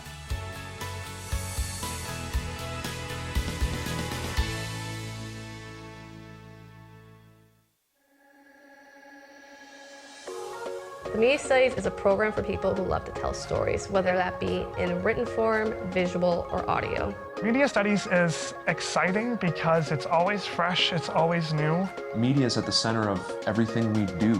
More and more people are asked to engage with media and use media. Our program really provides students with skills and techniques to be better prepared for that in the future. We offer courses in media production, both video and audio, nonfiction and fiction, music production, journalism, film studies. Media Studies is a great way to get hands-on experience in the field that you're looking to do. They teach you the basic concept behind everything, and then they tell you to go do it. We really pride ourselves on thinking of a wide set of opportunities that we can give our students. The student organizations are a great asset. We have SPTV, the student television organization, 90 FM, the radio, and The Pointer, our student-run newspaper. It's a great way for students to get involved, learn skills that they need for class, and meet new people. Some great facilities where our students can hone their skills. There's a giant studio in the center of the comm building. I've had quite a few classes in there. A lot of our classes are very hands-on, they're very interpersonal. You're getting the skills that will allow you to create your future, and I think that's what makes it a truly amazing experience for students. There's an incredible range of options for graduates. We've had students go out and become independent contractors, work for radio stations, newspapers, with TV stations. Everyone is different, and they have their own unique style. In all the classes and all the student organizations you get involved in, you have a lot of flexibility to really create your own work and do it in a way that means something to you. We're excited to see what students are making and what they want to make, and how we can help students get from where they are to where they want to be. I'm in a video production class that's teaching me how to film documentaries. I'm also in a screenwriting class, and I get to learn how to write movies. So I'm doing all these different cool things, and I love it every day.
This UWSP Sports broadcast is brought to you by SPTV. Let's make media together. You can't go and work for a software company that's quite like this. With programming, you see this concept become a reality, and I think that's really rewarding. When people first come in, they immediately realize they are a part of the family. They really care that people are happy here. You're going to find that you're going to get up in the morning and you're going to look forward to coming to work. We've got a core of individuals that are going to reach a lot of new heights. We're growing fast and always hiring. Apply today at skyward.com/careers. Don't have a television? Don't worry. SPTV is available on demand at uwsp.edu/SPTV. Find your favorite shows on our website, plus links to all of our YouTube content.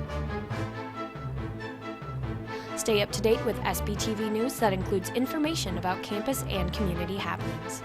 And don't forget to like us on Facebook. We're SPTV-UWSP Television.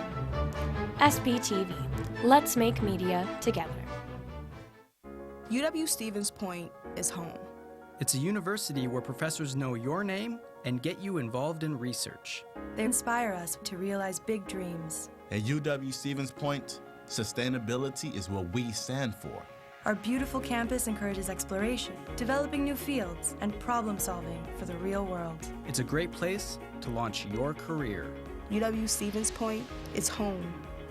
Apply today at uwsp.edu.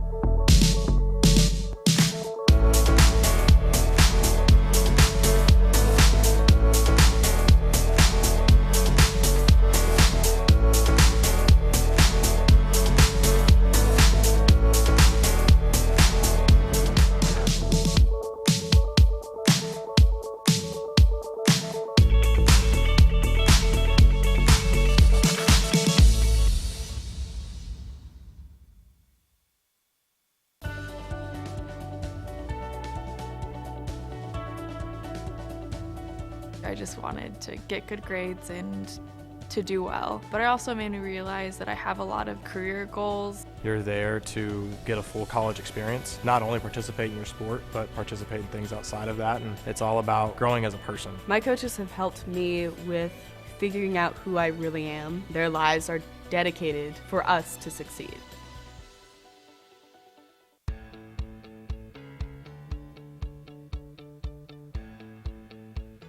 Being a part of the different activities and organizations that I've been a part of, I'm actually able to see myself where I'm like, hey, I actually can make a change. I'm one person that can make a difference. Division III has helped me to develop teamwork skills, critical thinking skills, time management skills. It's not just about basketball, or it's not just about school. It's about developing yourself as a person altogether.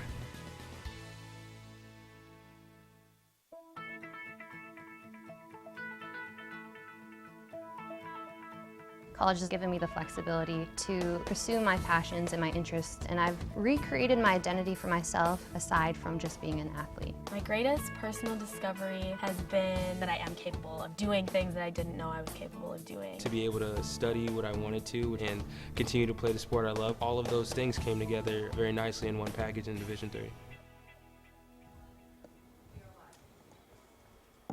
Stevens Point 21, number 21, Wabash 7.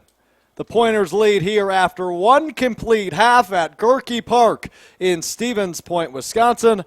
I'm Alex Strofe alongside Michael Wengen for this home opener and season opener for Wabash game here at Gerke Park. Exciting stuff so far, and I know there's still a lot of ball game to be played. We can't emphasize that enough. We still got 2 full quarters of football yet to be played, but we saw a lot of great action in the first half from these two teams, more specifically on the UWSP side.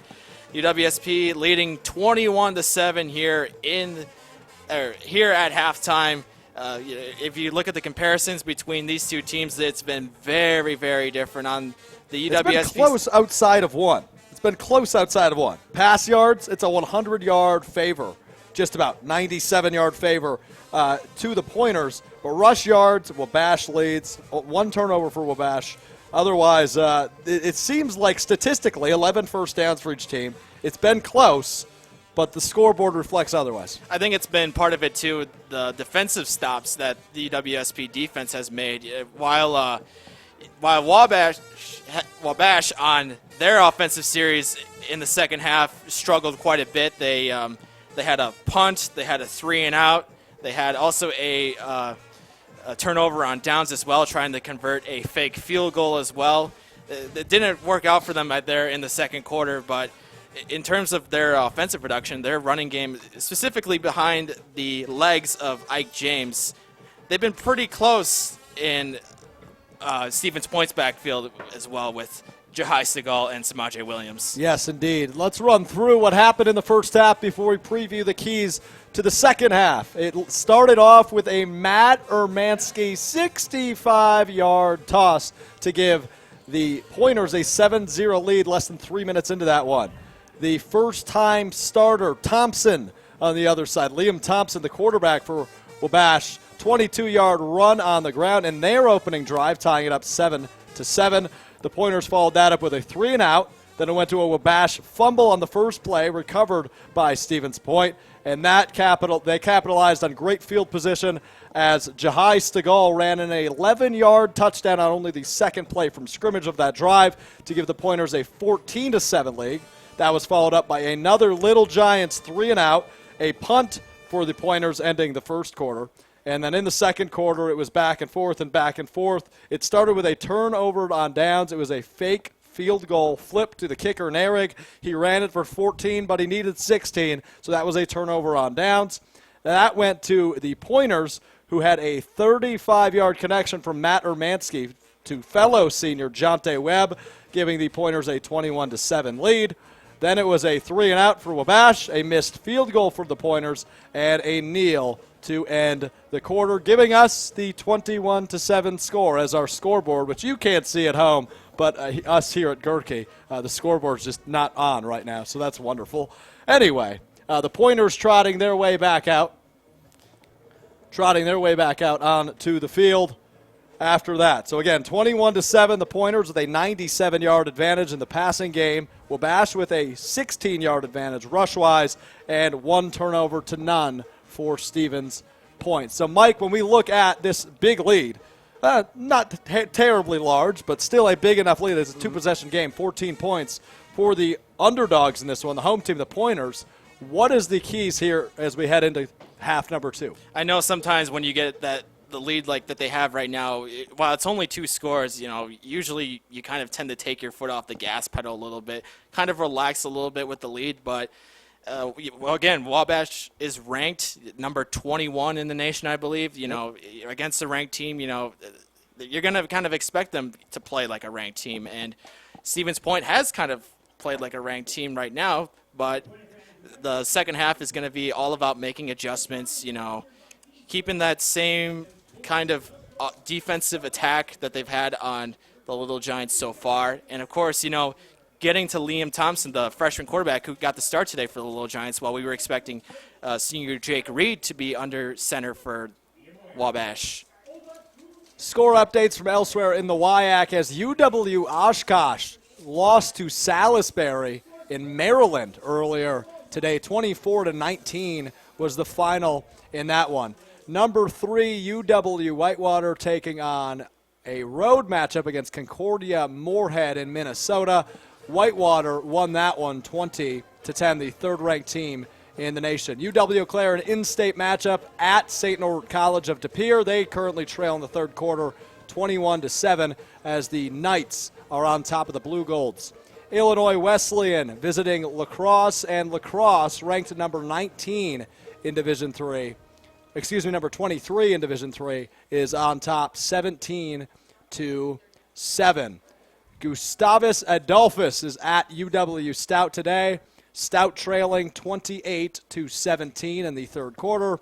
And finally, Bethel, Minnesota is at UW River Falls. And that game currently not loading for Alex. 0-0 in the first quarter. There's your answer. And that is your look around the WIAC as we look at a non-conference matchup. It's Wabash College of Indiana versus Stevens Point of Wisconsin. 21-7 is your score. Yeah, we got some great stuff coming up here for the second half. UWSP is going to be set to kick off here to the Little Giants to start off the second half. Not a great last drive on offense for the Pointers. The 35-yard field goal, I believe, attempted by Victor Fontario, hit the crossbar and was no good. So that's why our score is now at 21-7. But now they're going to have to work on the scoreboard. I think this is going to delay us a little bit. We might have to wait until we get the numbers back up there on the board. Because all we have right now are just timeouts and the quarter, as well as both team names on the board.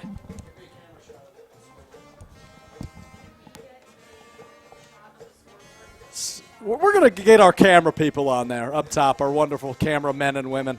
Our camera people We're going to give you a shot. Camera people have been doing a great job today so far, covering all the action for you out here on the stream. Couldn't have done it without them. So check that out. That is just quite the sight. It's just completely empty. It looks like the refs will start the game. It looks like they're going to chat about it. But our scoreboard, technology is a lot of fun, folks, isn't it? Technology is just a blast. Well, in the words of one of our professors, Alex Ingersoll, technology is out to get you. It is. It is indeed. So we're going to go live. We are going to go live as Pontario has set the ball on the tee and the referees have taken their positions. But I will try to keep you updated on time, but no promises until that gets figured out. Unless I start a stopwatch, I guess, but I don't know how accurate I would be for all you wonderful folks at home. So here's Pontario's kick to start us off in the second half. It is up near the 20, and that'll go right out of bounds. So Wabash will take over on the 35-yard line, solid field position to start off this second half. They trail by 14.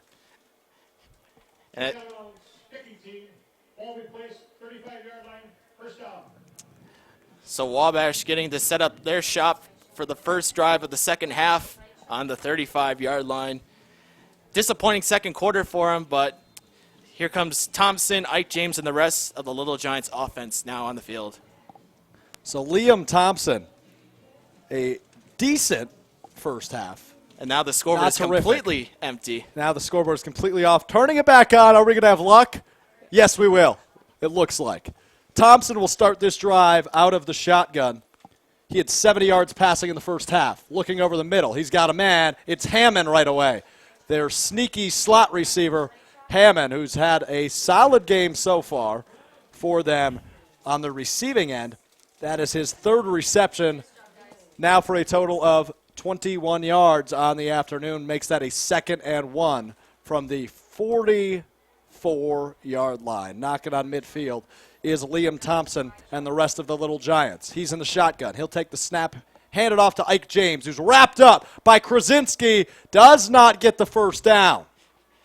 Nice play right there. Cameron Krasinski, a familiar name here on the Pointers defense as well.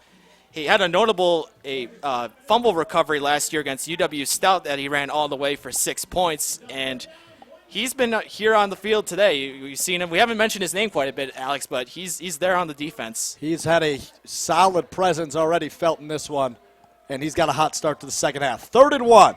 They will run it. Ike James up the middle, has a block, still on his feet inside the 40, 35, and dragged down at the 32-yard line. He had a hole through the A-gap, and he just used it like no tomorrow. Ran that thing all the way to the 32-yard line. A nice play by the nice back, Ike James. James was looking at 6 points and heading off to the races if Donovan Lucas was not there to bring him down. So our scoreboard malfunctions continue, but we've got 1st and 10 on the 32-yard line. It'll be out of the gun. Thompson looking right, thrown, caught, and decked on the sideline. But a nice gain of about 8 as Devin Anderson comes up with that one. Big hit right there on Anderson. Able to make the reception, though, at least. That's been kind of like the part that the Little Giants need to work on is receiving the ball and making those catches. And they're making more work. We mentioned it was about a 100-yard spread heading into the second half from the first half. Thrown, caught, but we're going to have some sort of flag. I was going to say there's going to be about pass interference, maybe roughing the quarterback. We're going to have a few flags thrown on this one. It looks like it's pass interference on the Pointers right here from the signal from the official. And I wonder if that's the only flag. There is 2 flags on the field right now. Referee discussing it now with the other officials. And we're having a nice little conference at about the 20-yard line. I think there's going to be more than one violation here, Michael, but we will see. Don't mark my words on that. And it probably will be against both on Stevens Point. There are fouls on both teams. Oh. Pass interference, defense number 6. Ineligible player downfield, offense number 64. Those penalties offset. Wow. So Felix King gets away with a pass interference call against him in the defensive backfield, which would have probably been a big gain just because of an illegal player downfield on the Little Giants. That was called on Jake Slager, who is a senior offensive lineman. He starts at center. And had he... No, go ahead, Mike. And had he not been ineligible, that would have definitely put the Little Giants in better field position, closer to about the 10-yard line. So at the 25-yard line now, it'll go to James, who's inside the 20 for a first down. And this will be a red zone opportunity for Wabash. This is their second opportunity in the red zone. They couldn't capitalize the first time around. Wabash already here on this first drive in the red zone, wasting no time moving the ball down the field, courtesy of Ike James, who we've mentioned many, many times so far today in this broadcast, but made a nice few nice catches as well by the receiving corps. Liam Thompson now out of the gun. Just inside the red zone now is Wabash. They're going to fake the reverse that they've run all game. Thompson inside the 10, brought down at about the 6-yard line is Liam Thompson. Now inside the 10 as Wabash is knocking on Stevens Point's door. And this was also what I was concerned about, too, with UWSP and their defense coming into the second half. How well can they continue to contain the Little Giants offense, especially on the ground game so far with that nice carry there by Thompson? And right now it still continues to be a little bit of a problem right now for the Pointers defensive line. So I have no idea how much time is left in the third quarter because our scoreboard malfunction is still continuing, but only 2 seconds on the play clock, and they're going to have to burn a timeout. They're going to have to burn a timeout. They were looking at the delay of game at the 6-yard line. Wabash, first charge timeout on the half. And they will use their timeout. This team is not afraid to burn their timeouts. They used all 3 in the first half and now one early. I can't tell you how early, but early here in the third quarter. Yeah, and again, for those of you who are watching the game on the stream right now, we apologize for the scoreboard issues. We're trying our best right here to make sure we're keeping track of the game right here. Right now, the Little Giants are facing first and goal from the 6-yard line right now, and Alex, they've had a decent drive so far, but having moved the ball well. They've moved the ball effectively here early, Mike. And this team, ranked number 21 in the nation, they came into this season. This is their season opener for those of you just joining us. Wabash's it is. And they came into the season with high expectations. A new freshman quarterback who has been really freaking solid, in my opinion. Ike James has been that workhorse, and he's played well. It's just they haven't been able to get the ball past that line. 21-7 right now, but now they're really knocking on a solid opportunity. Makes it 1st and 6. First and goal from the 6, rather. Now an I formation with just James in the backfield. It'll be a reverse. It's to the right side, inside the 5-yard line, but will be brought down. Ryan Zientara. And he has been that sneak. He's essentially been a second running back there. Yeah, he's been getting those draw plays or those reverses rather, that have been going around to the outside, and he's been kind of effective in doing that part right there, Alex. He has definitely seen some space, and he's elusive in his own right, but that'll only be a gain of 2. So now 1st and goal from the 4. Thompson hands it off to James, a hole right side. Did he get dragged up? Wabash is saying touchdown. I have not seen an official signal. Now they will. It will be a Wabash touchdown. Ike James runs it in from 4 yards out to make it 13-21.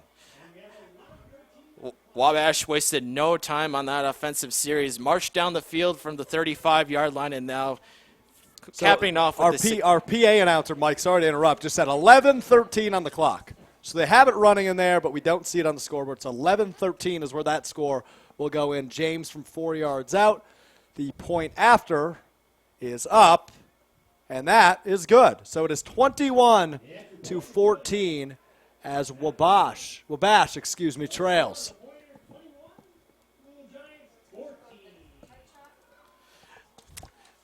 So once again here, we mentioned this at the beginning of the broadcast. The sun, it was out here, it was kind of prevalent before. Now it's kind of gotten a little bit darker out. It's nothing that will affect like the game or anything like that at all. But the Pointers can. A beautiful day for football, though. Great day for football. The Pointers now will get their first crack on offense here in the second half as the specialists, the kickoff return team, heads down on the field to receive the kickoff.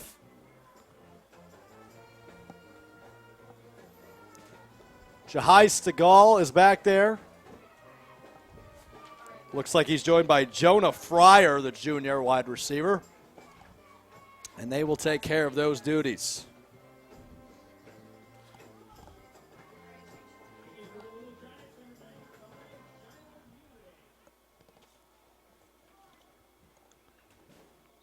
Stegall and Fryer back to return. Schuler-Narig on to kick it away for the Little Giants. Now a 7-point ball game. This is going to be a fun one, folks. Make sure you do not miss a minute. Narig's kick. Up and away. It'll go to Stegall inside the 10-yard line. A booming kick by Narig. Return from the 5. Right side is Stegall. Dragged past the 25, maybe up to about the 28. A nice return by Jahai Stegall, who's been very effective in this game. We've seen a lot of effectiveness from Stegall in the backfield, and even though special teams isn't exactly what he is primarily used for, he did have a decent return right there. Pointers starting out at the 28-yard line. Ermanski's first drive for the second half. Ermanski out of the gun, a running back to each side. Receivers 2 left, 1 right. And now in motion. Handoff. Williams, no. Play action. Ermanski will take it himself up the right side. Past the 35 where he's pushed out of bounds. A nice gain by Ermanski here on first down, bringing up a 2nd and 2. A gain of 8 there for the senior quarterback, who's not afraid to occasionally use his legs. And when he does, and he's effective, able to get some room to run, he can be very deadly along the sideline. Ermanski, a big guy, and he knows how to use his size. He knows how to move his size as well. Ermanski stepping to the line, adjust some things, maybe bring a few men to the opposite side. Samaje Williams in motion. And he will join him in the shotgun formation to his left, 2 receivers to each side. Ermanski, snap to Williams. No, we'll fake it. Play action over the middle, thrown and broken up. He found the target, but it was a nice breakup by the Little Giants' Jose Franco.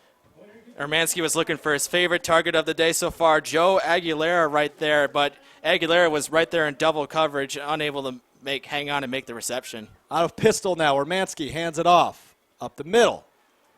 Just short, I think, of the first down. And it looks like the change will stay there. It will be – nope, they are moving. They're going to move the sticks. They are going to say first down. So they pick up the first down on the ground as Jahai Stegall – Ernie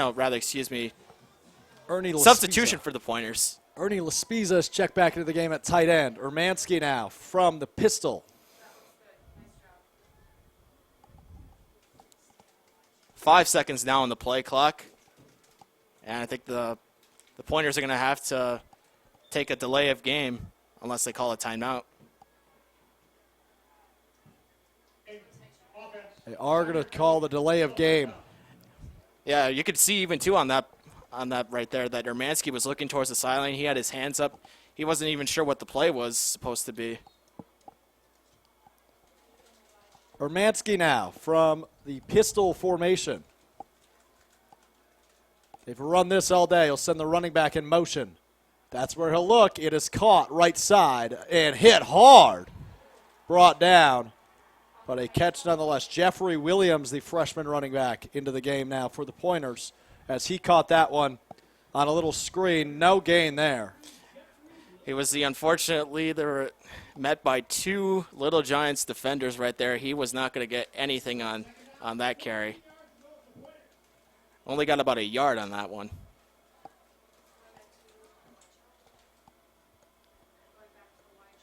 Two receivers left, none right. Urmanski again out of the pistol. He'll look to pass, rolling left. Lets it fly. Caught at the 40. No, couldn't come up with it. Hit him right in the hands. Good coverage by Wabash. Devin Baldridge was going up for the reception right there. He had another catch right there. If he could just get the hands up and tuck it inside, but a nice hit right there by Wabash along the sideline. 3rd and 14 now. Still in their own territory at the 34. 3 receivers left. 1 right. The snap. Play action. Dropping back. He's got nice protection. Thrown over the middle to Jonte Webb, and that is caught. The senior receiver, Jonte Webb, at the 44-yard line, flips the field. Nice senior-to-senior connection between Urmanski and Webb. Webb had the defender's hands all over him right there as he brought in that ball right there. Yeah, that was a risky situation right there by Urmanski, but he put it right there on the money. Urmanski now looking to capitalize in Wabash territory. Steps to the line, checks it over. Hanging on to a 7-point lead, looking to make it 14. On 1st down and 10 from the 44-yard line of Wabash. Rolling, throwing, caught inside the 40, pushed out of bounds at the 35-yard line. That's number 87, Nathan Schmidt. Schmidt with his 2nd reception of the day. Urmanski has been looking toward the outside towards his tight ends, Baldridge and Schmidt. Good look so far right now by Urmanski. 2nd and 1 after that gain of 9. Schmidt now with 26 yards on 2 receptions. Again, that pistol formation is in use for Urmanski, the senior quarterback. Takes the snap. Hands it off to Jahai Stegall, who's got space left side. He's inside the 30-yard line, almost up to the 25 for a fresh pair of downs. Every time we've seen Stegall out there on the field, we've seen him break off these runs of about 7-8 yards on average. He's definitely that back that the Pointers have been able to rely on here to get off those yards. The elusiveness and the speed of Jahai Stegall paying off in dividends here today in their home opener. 1st down from the Wabash 28. Urmanski now takes the snap, hands it off. Nowhere to go on that one. There's about 1 million little giants were there to take down Stegall. Actually, that never went down. They called it dead. Joe Aguilera, who had a 64-yard reception for a score in the 1st quarter, has checked back in for Nathan Schmidt. So they'll trade out a tight end for a wide receiver. Urmanski takes the snap, play action, dropping back. Little pressure, but has time. Throws. Incomplete over the middle. That was intended for Aguilera. Yeah, again, Urmanski, when he looks towards the middle, towards guys like Aguilera and Jonte Webb or whatever, he's got to make sure he gets the ball down in a spot where those guys can make the catch, because he had, again, I guess you could say, a little too much mustard on that throw. Just a little too much mustard. That's how I like my hot dogs. Or brats. Ah, there you go. Back to the gun now for Urmanski. He'll drop back. Throwing over the middle. 3 defenders there. Not a lot of space for the senior QB, and that brings up 4th down. And they're still making a decision, it looks like, as Greg is going to call for the special teams as Victor Pontario will trot out there. Now, folks, don't forget, Matt Urmanski is the holder for this team as well. That was his responsibility before he ultimately became the starter due to the Max Hero injury. So he will stay on, the starting quarterback for the Pointers, to hold. Pontario now, 46-yard attempt. Can the sophomore kicker ace it? Here's the snap. It's down, it's up, and it'll be way short. So that one, no good. Not enough leg right there on Ponterio's foot. So UWSP's first offensive drive goes nowhere. And a missed field goal, the second missed field goal of the day by Victor Ponterio, puts the rough day in the office. Puts the Wabash offense back out on the field, and you can see the frustrations it looks like on that sideline on the UWSP side. So Liam Thompson, the freshman quarterback for Wabash, looking to tie up this game on this drive. Out of the gun, he'll drop back, looking to throw, and he will. Strike on the sideline, a gain of about 5. That goes in the direction of Devin Anderson. Anderson has not really been one of Thompson's targets too much today. He's only had one reception for 9 yards in the first half overall, but today right now in the third quarter, he's had quite a few. I think that was only his third target. You're absolutely correct. When Thompson's thrown the ball, Anderson hasn't been the first option. Hand off to Ike James now. He's got space and a block, good for a first down, up to about the 43-yard line. Nearing midfield, Ike James having just a ginormous game for the Little Giants offense. He has just surpassed the 100-yard mark for today. He's got over 100 yards and a touchdown so far. Ike James, the senior back. Thompson, snap, fakes it, looks right, got him. And that's good for about another 5. Same play as before, Devin Anderson. Another 6-yard route out and cut by Anderson. Picks up about another 6 yards again. And just short of midfield, they'll mark it at the 49, their own 49. As Liam Thompson, once again in the gun, 2nd and 4. Takes a snap, gives it to James. James pushes through midfield, but not good enough for a first down.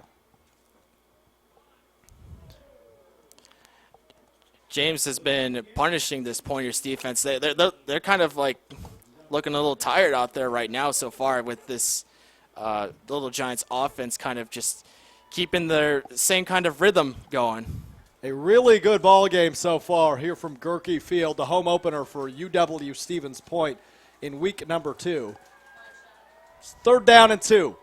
Hand off to James. Right side. He's taken down before he can get the first down. The Pointers defense makes a stand, but at midfield, will they keep the offense out there? It'll be about 4th and 1 right here about midfield. I think we have seen some sneaky stuff pulled off by this Little Giants offense. They're keeping Thompson out there. So it looks like they will go for it here on 4th and 1 from the Pointers 48. 3 minutes, 50 seconds remain in the third quarter as our scoreboard malfunctions continue. Thompson's going to take him himself. Did he get through? The Pointers defense says no, he did not. And they're moving the chains. They're going to move the chains. They're going to mark it as a first down. So Thompson picks up the first down and keeps this Pointers defense keeps this Pointers defense on the field for the time being. So 21-14. Wabash looking to tie up this ball game. From the Pointers 46, out of the gun, Thompson fakes a handoff, looks to throw. He will. To Anderson, overthrown past the 25-yard line. That brings up 2nd down. Yeah, he was looking towards Anderson over there right about the left sideline where we are, but Anderson was right there in double coverage. Not necessarily the guy that I would have thrown to on that play right there, but offensively here in this third quarter, Wabash been way more aggressive when it comes to the air game. As we mentioned at half, the Pointers had about 100 more passing yards through the first half than Wabash, as Thompson is taken to throwing the ball. It looks like he's going to try to do that right now. No, he's going to tuck it and run. Nice block. Still on his feet past the 45, and that's where he'll go out of bounds. And hasn't there been anything that Ike James hasn't been doing today? He made a nice block right there to keep that one defender away from Liam Thompson as he was scrambling to his left. James is that big power back that can get you big yards, but is also big back you can have to make blocks. So Thompson and James have been quite the duo.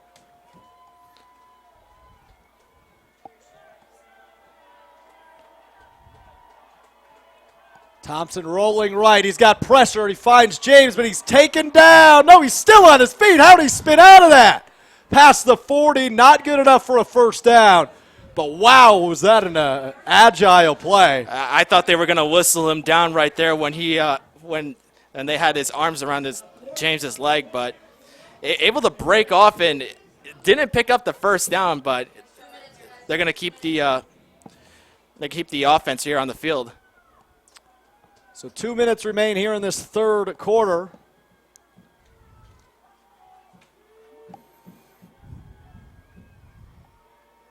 As Liam Thompson will get it out of the gun. He's looking to throw once again. Heavy pressure, still on his feet, rolling left. And that will be, he's up the sideline, still in bounds, cutting left inside the red zone. And that's quite the conversion, looking like a veteran, but it's the little freshman, Liam Thompson. The Pointers' defense has been struggling to get both James and Thompson to the ground. Tackling is obviously the big part of football, and if your defense can't get those guys down right away, you're going to reap the consequences. And on the Pointers sideline, Donovan Lucas is working with the trainers. He took a blow about 2 plays ago. And that's a loose ball. Thompson just jumps on top of it here on first down. And that'll move them again outside of the red zone, mark it at the 25, and make it a 2nd and 18. That's a big loss there. Yeah, and you had Jacob Morgan right there running up, too, to get the football. But Thompson just able to get back on there. That could have been a very dangerous situation and a total momentum swing had that gone the other way for UWSP.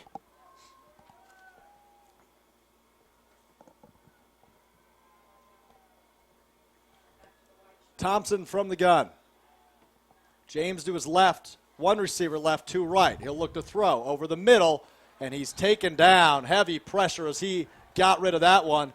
Brings up a 3rd down. The Pointers defense making quite the stand. And you could see the reaction over there from the Wabash coaching staff and bench. They wanted a flag for roughing the passer right there, but just the incomplete pass right there overall by Thompson that does save the Pointers from having the Little Giants move up. 3rd down, 18 from the 25. Less than a minute remains in this third quarter. Liam Thompson looking to make his name felt here in his collegiate debut. Hands it off to Ike James, who's got a big hole over the middle. It'll be good for a gain of about 8 or 9. And that makes it 4th down, and they will bring out the kicking unit. So we're close to the end of the third quarter right here, and Wabash taking up all the time in the world, moving down the field, and they're going to attempt. That is the end of the third quarter, excuse me. Third quarter. So we'll likely see an attempt on the other side. But that said, we need to take a quick timeout. Michael Wengen, I'm Alex Strofe. This is a really good football game. Don't move. Pointers football on SBTV. This UWSP Sports broadcast is brought to you by SPTV. Let's make media together.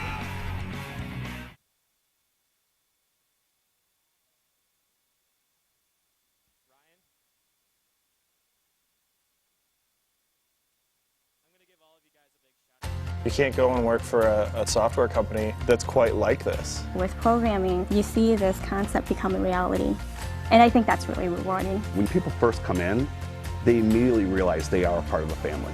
They really care that people are happy here. You're going to find that you're going to get up in the morning and you're going to look forward to coming to work. We've got a core of individuals that are going to reach a lot of new heights. We're growing fast and always hiring. Apply today at skyward.com/careers. Don't have a television? Don't worry. SPTV is available on demand at uwsp.edu/SPTV. Find your favorite shows on our website, plus links to all of our YouTube content.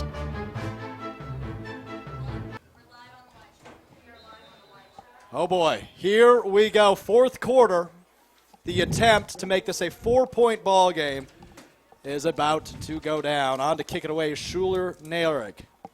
Schuler-Narig on to kick this field goal. 34 yards up, and it is a bomb, a booming strike. It is 21-17. 36 yards for Schuler-Narig. But a flag is down late.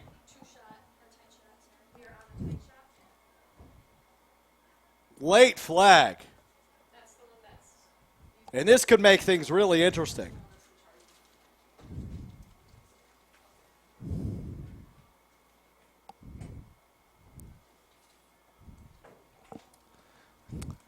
Here at the beginning of this fourth quarter.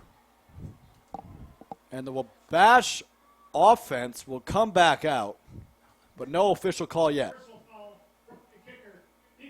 Oh, my goodness. Roughing the kicker in an automatic first down. That can change things big time. That definitely changes things. It's no longer a 4-point game. It's a 7-point game again, but they're at the 10-yard line, are the Little Giants. And the Little Giants are feeling pretty mighty as they were trailing by 14, now knocking on tying this game up. And penalties like that can come back to bite you back later on in the game. And later on might not be so long as Thompson takes the snap, gives it to James up the middle, up to about the 5-yard line. I can't imagine the Coach Breitbach being very pleased about how his defense or special teams in this situation handled that field goal. You never want to do something like rough the kicker at all, ever, especially when they're in the red zone and can benefit off of a penalty on a first down. Handoff left side up to about the 2-yard line. They're going to signal a touchdown. Are the players? No official signal yet.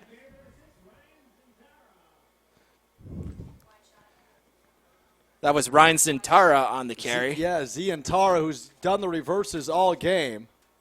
And they're going to mark him just short. So it'll be third and goal now. Goal from the 1-yard line. Thompson will line up under center at the 1-yard line. Takes it. Hands off to James. He is in for the score. This is a 1-point ball game. 21-20. Ike James with a 1-yard touchdown rush. He has been so darn valuable for this Little Giants team all afternoon, and we are an extra point away from a tie ball game. That is Ike James' second touchdown of the day. He has had, as you mentioned this earlier, Alex, over 100 yards rushing, 119 now, but with a 2-yard touchdown run, he's got about 121 yards. So this point after is a huge attempt for Jacob Hanley. It's up. And it is good. We are tied. It is 21-21 at Gerke Field. Not too shabby of a home opener. No, definitely not. And now things have definitely swung in the Little Giants' favor. But, you definitely knew better than to count out Wabash, especially after that first half where they kind of struggled there in the second quarter. So, my, oh my, how things have swung into a different way for the UWSP team. What a big tequila. What a big, I don't even know if all of you watching at home can hear the UWSP pep band, but they're playing tequila, and how can't you say the word when you get the opportunity? Maybe it'll light up the crowd's spirits a little bit. Everybody seems a little bit down after that last score. You got to be a little tense right now. 21-21 is your score. Schuler-Narig on to kick this away. As we wait for a ball to tequila. Great song. I'm glad that the pep band decided to I'm cheered up. I feel good after that. Shout out to the UW Stevens Point Pep Band providing some entertainment here on the annual Pink Game. A really good one. If you can't read our graphic, I'll tell you again, it's 21-21 here in the fourth quarter. And Schuler-Narig on to boot this one back to the Pointers as their offense looks to take over and regain control of this home opener. Narig's kick up and deep. Returning is Jahai Stegall. Who else would you want back there? Running right. He's got space but tripped up at about the 20-yard line. And we got some extracurriculars. Yeah, baby. No flags, I don't believe. But it was number 27, Mason Durrett of the Little Giants. He just had his hands on the ball, with Stegall also still hanging on to the ball, so those two were shaking each other off, but no flag. The extracurriculars came to a close pretty shortly into them. Stakes are high right now. We're at a tie ball game. It was 21-7 when we started the second half. Less than 14 minutes remain in this one. Urmanski will start off this drive in the gun. 2 receivers to his right, and he'll motion Stegall that way. Dropping back to pass over the middle. Finds a target and some space. Good enough for a first down. And once again, it's the tight end, Nathan Schmidt. Schmidt with another reception on the day. He has 2 receptions already today for 26 yards. Add that other one that you just had right there for about another 10 yards. Urmanski making appropriate adjustments. Jahai Stegall still in this game. Haven't seen a ton of Shamaje Williams in this second half. Urmanski again dropping back. Looks right side on the screen to Stegall, who gets hit, but he's still on his feet. Nowhere to go. A loss of about 1 on that screen. Yeah, and the great play right there made by the Little Giants right there on the outside as Jahai Stegall was going to go nowhere off of that reception. Although he's speedy and really elusive, not a whole lot of space there on that one. Easy one to read for the Little Giants defense, and they capitalized. 2nd and 11 now from the 34. Urmanski in the pistol on 2nd down. He'll give it to Stegall up the middle. Again, not a whole lot of room. Pointers offense a little bit right here on this drive has kind of slacked off. I wouldn't say they're not doing anything. They do have a first down that they got off of reception from Nathan Schmidt, but 3rd and 7 right here from the 38 with the game all tied up at 21. You got to imagine that, yes, and exactly what I was about to say. I think Urmanski will probably be solo in the gun here. They might motion Stegall back up to him, but he is solo in the gun right now. Stegall is all the way at the top of your screen.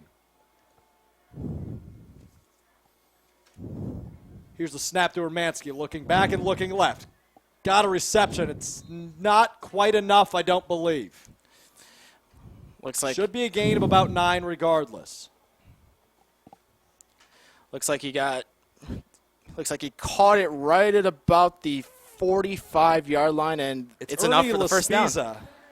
And they're going to call it a first down. Ernie Laspiza, who's had his name called a few times today here, Mike, out of nowhere. Laspiza is a sophomore. He's listed as a wideout, more of a tight end is how his roles played out today, but nonetheless, he's been on the receiving end of some big throws from Urmanski.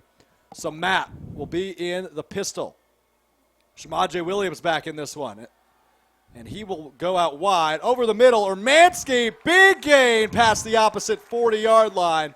Devin Baldridge is all fired up as he throws up the first down signal, and the Pointers are in to Wabash territory. And we were just talking about the efforts of the tight ends here on this Pointers receiving core. Devin Baldridge, of course, being the top tight end right now in this game so far, but you got to give credit to Nathan Schmidt. Both of those guys so far today have been very effective in making those big plays down the field. In the second year under the direction of head coach Greg Breitbach, the Pointers offense trying different things, whether it be trick plays or involving tight ends in different ways, and making these adjustments at the line that they do almost every play has been impressive, and so far, so good in this one. Urmanski now from the pistol. He will hand it off to Shamaje Williams, who busts his way through the offensive line and gets a gain of about 4 or 5. So now that the Pointers are on the Little Giants side of the field, they have an opportunity now to kind of readjust. Urmanski hands it to Shamaje. Shamaje for a gain of about 3 left side, but it will bring up a 3rd down. Folks, I have to acknowledge I've never called a game where I don't have a game clock present. The one online is not up to date, and our scoreboard is still down. There's no score nor time on the scoreboard. It just gives you the timeouts remaining, down to go, and where the ball is and what quarter it is. To update you, it's the 4th quarter. Last time I have available is 13 minutes and 43 seconds, though I can tell you very confidently that's not accurate, given how much the Pointers have been running the ball this drive. We do know that the score is all tied up at 21 apiece. That we can say for sure. But, again, not having a game clock, too, can kind of, I don't know, throw some of these players off. Your offense, yeah, I imagine. Definitely. Not knowing. And the PA announcer's been good when we get under the 5-minute mark, just about every play saying where the time's at. But, you've got to be sharp. Is it running? Is it not running? Regardless, Urmanski with the guy that does the running. Shamaje Williams next to him out of the gun. 3 receivers right, 1 left. That's Baldridge. Urmanski, time, throwing. He was hit as he threw, so it went straight into the ground, and that brings up 4th down. Now, Victor Pontero has had a rough day. It'd be a long, long field goal. It would be about I imagine you go for this if you're the Pointers offense. It's 4th and 4. You have to go for it at this point right here. I mean, you're not really going to lose much. You'll put them at their, you're right there about their 30-yard line, and this would be about a 52-yard field goal if he was to kick it from right here. So they're going to keep the offense on. They flipped their shotgun formation, but receivers are lined up the same. I take that back because we have movement. Urmanski is in the gun. Williams to his left. Rolling left. Urmanski's going to do it himself. He's got the first down. Pass at 25. Up to the 21-yard line where he'll run out of bounds. That is a Pointers first down as time is a-ticking in this 4th quarter. I'm not sure whether it's on those 3rd or 4th down situations where Urmanski keeps the ball himself and finds some space up the middle to run, but he's been very effective in keeping the ball when he has the room to run. A great play right there by Urmanski. So mid-4th quarter, we assume, as our game clock again is broken. But Urmanski out of the pistol formation and 2 receivers right. He'll give it to Williams, who breaks a tackle and is past the 20-yard line into the red zone for the Pointers here on a first down carry. Gain of about 3.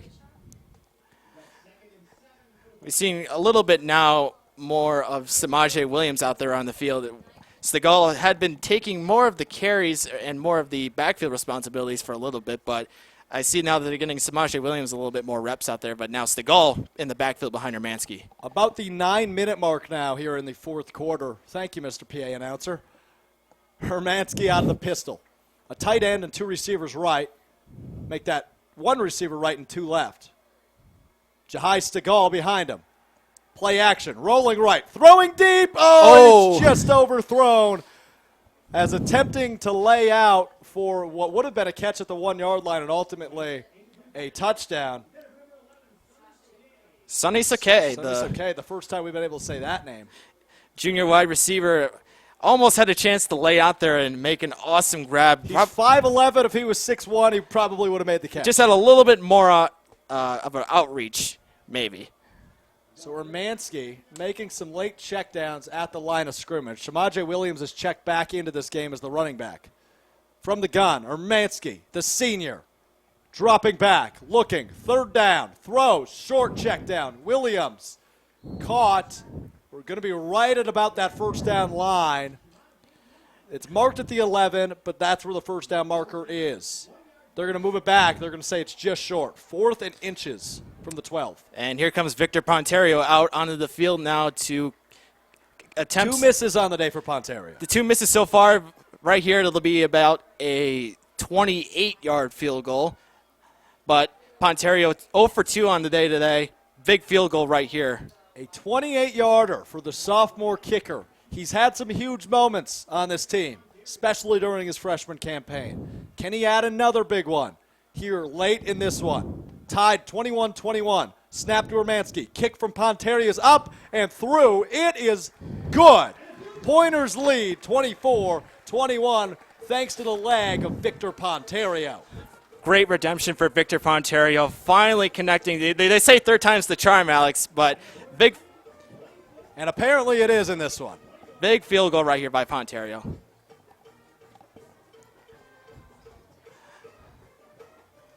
So 24-21 is your score. About 7.5 minutes remain. We're about exactly halfway through this 4th quarter. And the adjustments, the game plan, the schemes, they all come into play right now.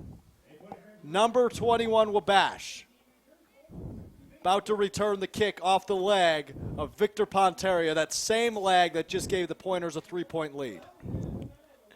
And with this much time left here in the 4th quarter, Alex, it's going to be very huge for, if you're on the Little Giants side of things, to get the ball down the field, eat as much time off the clock as you can, and get some points, whether it's either kicking a field goal or scoring a touchdown. The defense right here for Stevens Point, this is where they need to step up. Ryan Zientara, and I believe that's Cam Ferguson, back to return for the Little Giants. Kick off the leg of Ponterio is off. Touched at the 25. That's an open ball, but it is eventually recovered and pounced upon by the Little Giants. So here comes the Pointers defense. They've been really impressive so far this year. Only 42 points allowed through 2 games thus far. And, of course, you know, you look at the offensive side for Wabash. You got Liam Thompson, who's been very effective today so far, but, of course, it's all been really on the backfield legs of Ike James. Ike James, Liam Thompson are in the shotgun formation right now as Mike brings up those 2 studs for the Little Giants. Snap to Thompson. Hand off to James. Busts it into the middle for a gain of about 1, maybe 1.5 yards.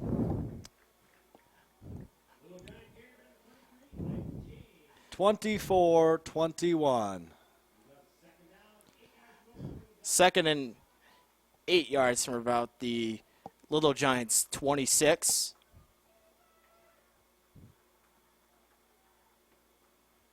Under center now is Thompson. Dropping back to pass. Has lots of time and protection. Throws left side, and he just throws it away. Couldn't find an open target. That's the first throw the Little Giants have made from I formation this game.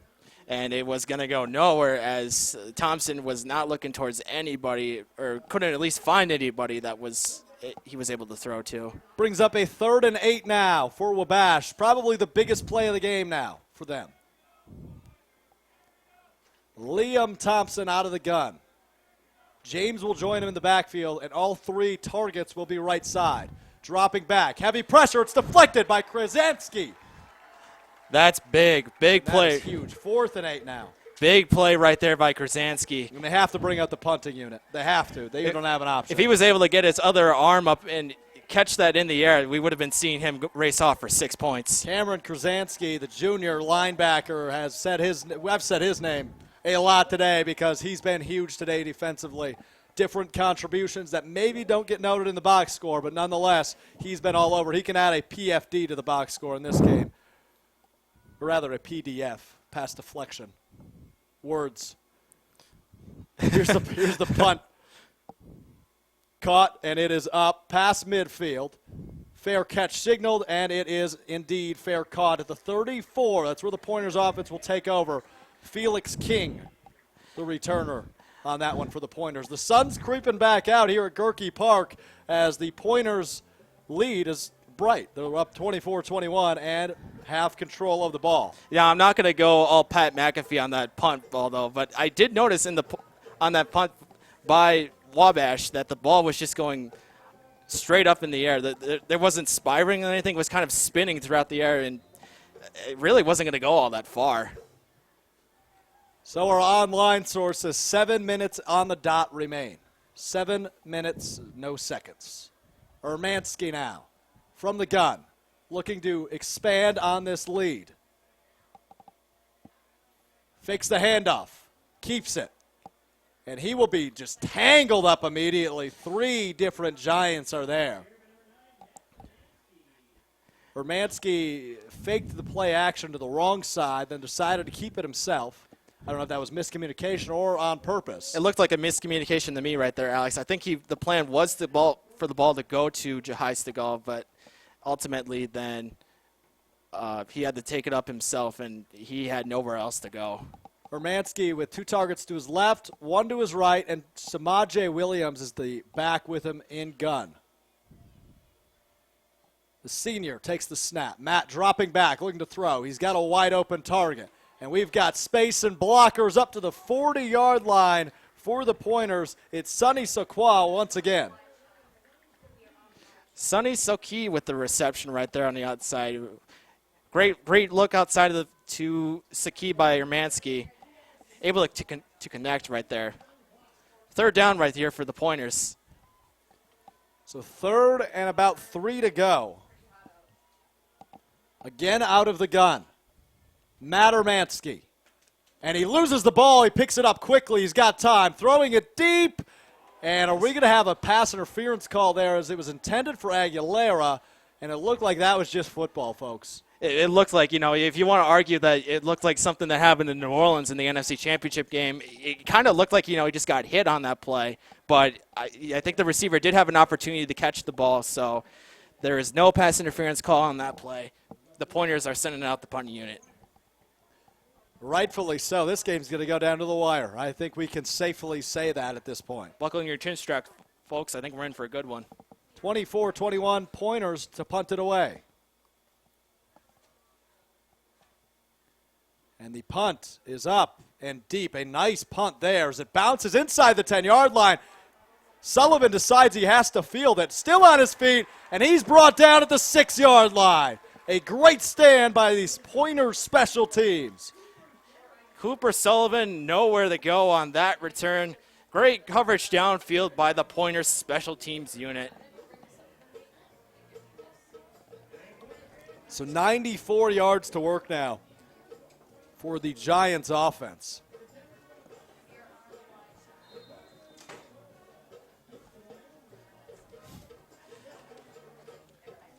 Liam Thompson, a true freshman quarterback in his first collegiate game, is in a good one, as number 21, Wabash, will take over from their own 6-yard line, trailing by 3 points.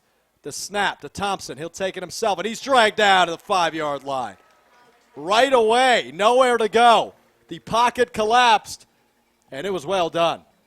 Yeah, and Thompson, again, in this situation right here where the Little Giants are, they have to pretty much keep the ball on the ground for right here until they can at least get in a position where they feel more comfortable going through the air. 2nd and 13 from the 5. Out of the gun now, Thompson. He's going to field it in their own end zone. Looking to throw, heavy pressure, throw it away. Krasansky was the one that got there.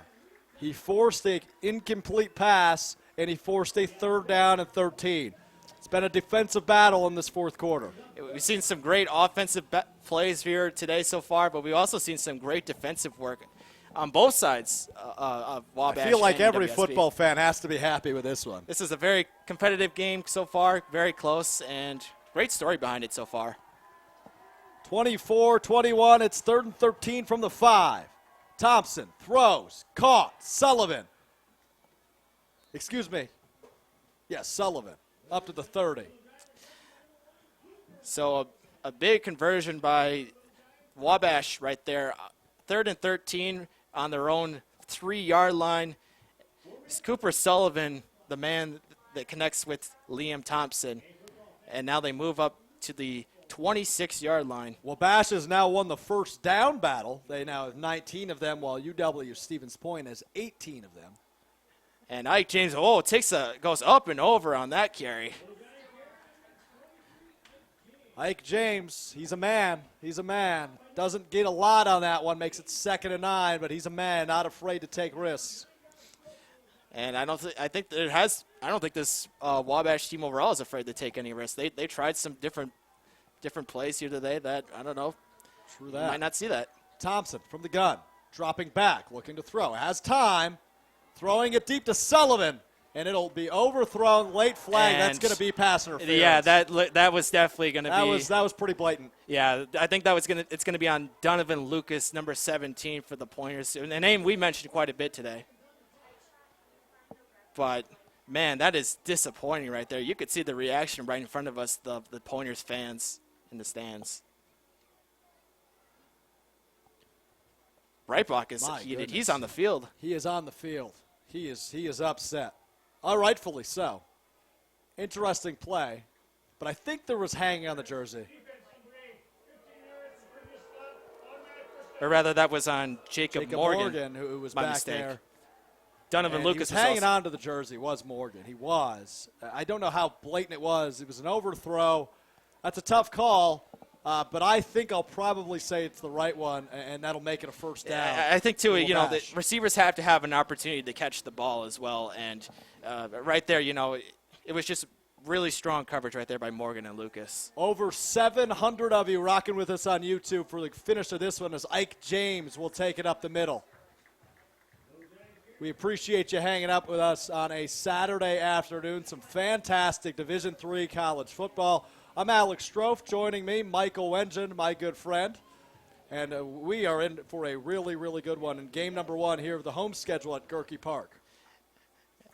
Second down, 9 to go.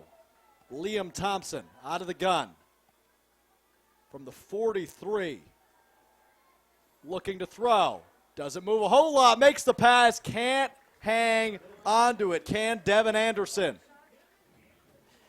Anderson, again, has been kind of that reliable guy that Thompson has looked towards along the sidelines, or rather right there where he's 10 yards out and he's able to make the catch, but had a little bit of sticky fingers on that one.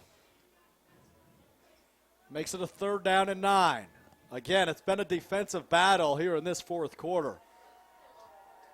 Wabash looking to capitalize right at midfield. Thompson dropping back, looking, throwing, caught, 1st down. Right at the 40-yard line before being brought down. That's number 80, Sam Marksberry. That's his first reception of the afternoon. Marksberry on that play right there, cut on the inside. He was able to kind of get himself out there in the position where he made the catch. Marksberry, again, is the junior wide receiver on this Little Giants offense. Now into Pointers territory from the 41, 1st and 10. Handoff to James. He's got a block up the sideline. 10, 5, touchdown. And they regained the lead off some great blockage. 41 yards for Ike James, his 3rd touchdown of the 2nd half. And that one's probably going to come back to bite the Pointers. Big run on the outside there by James, the man who has torched this Pointers defense all day long, and they pay the price on that defensive pass interference call earlier in this drive. 27-24, now your score, 167 yards and 3 touchdowns for the senior running back, Ike James. Point after is up, and it is good. That makes it 28-24, and it is officially time to say Wabash has gained their first lead of this game. Yeah, and even though we still don't have the scoreboard running at all, we got about just under 3 minutes. Under 3 minutes, left here to play in this ball game. It's a 28-24 Wabash advantage right now. But Pointers are not out of it. All they have to do is just put a great enough drive to get down into the end zone for a touchdown. 28-24 off the 41-yard parade for Ike James. That guy has been absolutely terrific for Wabash in this season opener for the Little Giants. So, Narig on to kick it away. And we got a good finish in store. I think we're in for something real special, Alex. 28-24, 2.5 minutes remains. Don't you dare change that channel. Narig's kick is coming. It's up and away. It's deep. Jahai Stegall will not even give it a chance because it goes right out the back of the end zone. 25-yard line is where the Pointers will start. 75 yards to work. Just under 3 minutes yet to go, and they have all 3 timeouts left. You can do some work here, but the senior Urmanski has to rally the troops and get this team to move downfield. And this is where the work and practice on like those 2-minute drills really pay off right here, Alex. A little bit of an extensive 2-minute drill. A little bit of an extensive 2 minutes. If we were playing in the Canadian Football League, it'd be a 3-minute warning. 2:34. See, we're right in between. We'll meet in the middle. 2:34 remains. Urmanski out of the gun, solo. 3 receivers left, 2 receivers right. They're looking for a big one here on first down. Dropping back, throwing, caught right side, spinning and out of bounds. Looks like Samaje Williams on the reception. Right side, the running back splits outside. And that's probably the play I expected the Pointers to go with on the first play of this drive right here. A gain of 6 up to the 31-yard line now. It's 2nd and 4. Williams now lined up as a back, shotgun formation with Hermansky. Hermansky takes the snap, looking left. Looking deep, thrown, and it's tipped down. No interception, luckily, but a nice defensive presence right there from the junior defensive back, number 30, Patrick Kelly. Kelly got his hand up right there, right up in the air. It definitely doesn't look like it was going to have a chance to fall into the hands for a reception, but Patrick Kelly getting a hand on it overall, just keeping the ball on the Pointers' 31-yard line. That brings up 3rd down and 4 to go. The Wabash fan section is loud. You can hear them all the way on this side of things. Hermansky out of the gun. 3rd and 4. Dropping back. Looking. Left side. Now he's going to roll right. Throws. Caught. Sideline. The referee over there will say catch. It is caught right at midfield. It's Devin Baldridge. Who else? Who's going to move the sticks? Who else but Devin Baldridge right there along the sideline making the catch for another big first down. That's what we like to see from Baldridge here today. A minute 53 remains here in this one. Right from the 50-yard line.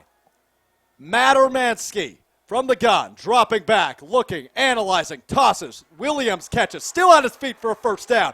Up past the 35-yard line, ball's out, but they're going to rule it dead regardless. Samaje Williams, a 16-yard gain there for the Pointers. And it looks like 17-yard gain. And it looks like we're going to get a timeout right here. It looks like by UWSP as Breitbach, signals for his offense to get to the sideline. A minute 48 is what remains here in this 4th quarter. 28-24 is your score. Since I'm a gentleman, I'm going to give you the rest of the game commercial free. You're welcome. Alex Strofe alongside Michael Wengen at Gerke Park and Don Friday press box, breaking down, at least attempting to break down, what has been an absolutely hectic and awesome ball game so far. 28-24 is your score. All 3 Wabash second half touchdowns have been from the legs of Ike James, their senior running back. He started off the half just about 4 minutes into the 3rd quarter with a 4-yard rush. Then in the 4th quarter, it was a 1-yard rush to tie it up.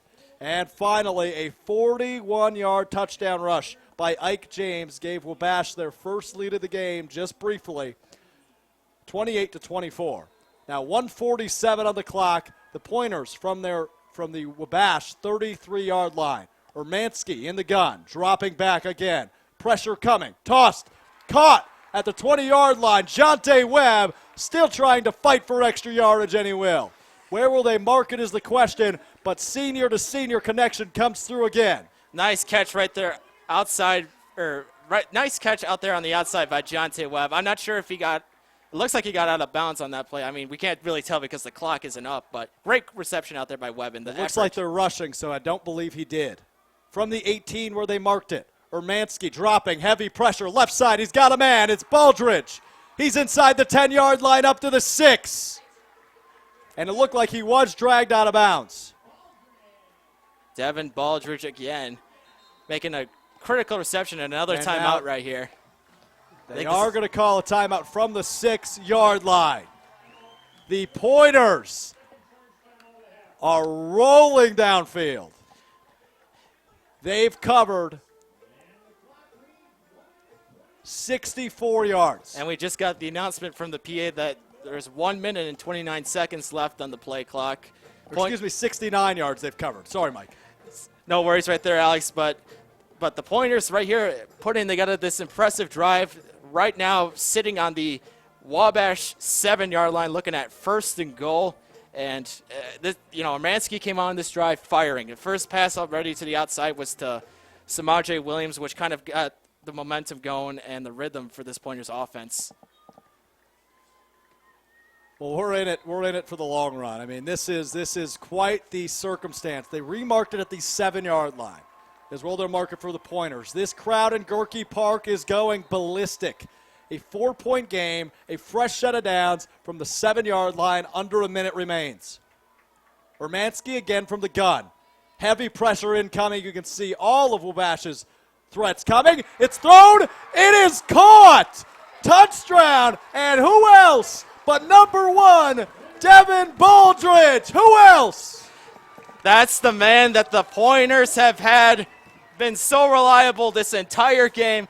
Devin Baldridge he made a difficult reception right there, actually. He got both hands up and tucked it right in, and the Pointers take the lead. What an amazing play. It's 30-28 now. This point after is very important because it makes it a 3-point game. This is an important point after by Pontario, and you heard the crowd just went silent, and he made it. So 31-28, Devin Baldridge, a 6-yard touchdown reception. If we're looking at UWSP's point of view, this is now the drive that is where the defense. This is crucial. Makes the final say. This is indeed crucial. Now it's telling me a minute 23. And UWSP only has one time. Reset the clock. 1 minute 23 remains. So 83 seconds. Wabash has 2 timeouts, and UWSP only has 1 left. So I'm going to try to user time this. I'm going to try to do this the best I can. But 81 seconds on the clock. So 1:23. Pontario on to kick it away. It's Cam Ferguson and Ryan Zientara back to return for the Little Giants. 2 timeouts remain on their side, as Michael mentioned. Oh, boy. 3-point game. What a game this has been. 31-28. Yeah, if this ain't making This has been a great football game. Thank you again for all tuning in today. About 800 of you rocking with us for the thrilling finish of this one.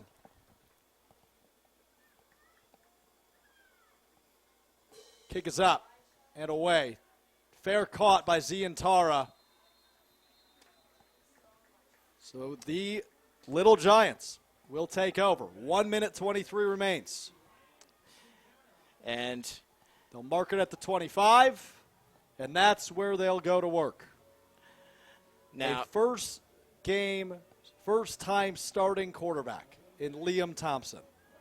But the guy that shined above all was the senior stud running back, Ike James. However, can he come through one more time, down 3?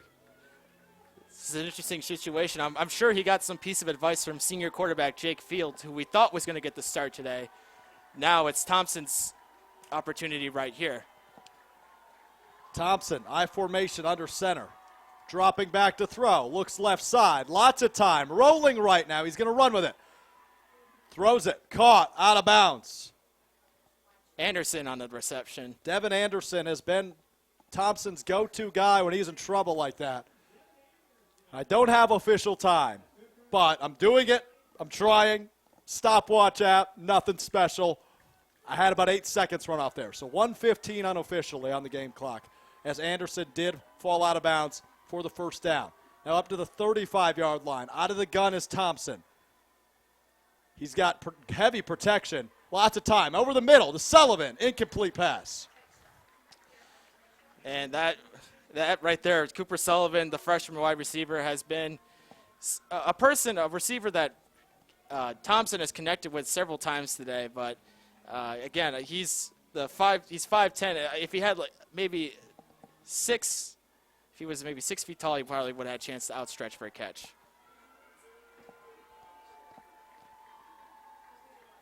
Hand off to James. Ike James runs it right side for a gain of about 4.5, maybe 5 yards, but it's not good enough. Makes it 3rd down. I already screwed up the clock. I'm sorry, I can't give you fake updates. From the gun now. Thompson looking over the middle. Lots of time. Closing in, though. Pockets closing. Rolling right. He's going to take it himself. And he is pushed out of bounds short of the first down. It'll make it 4th down. It's all or nothing right here. 4th down for the Little Giants. Able to get out of bounds, so he stops the clock. 4th and 2 from the 43-yard line. Pointers. It's all or nothing here. Pointers Fable for Liam up Thompson. and on their feet, getting loud.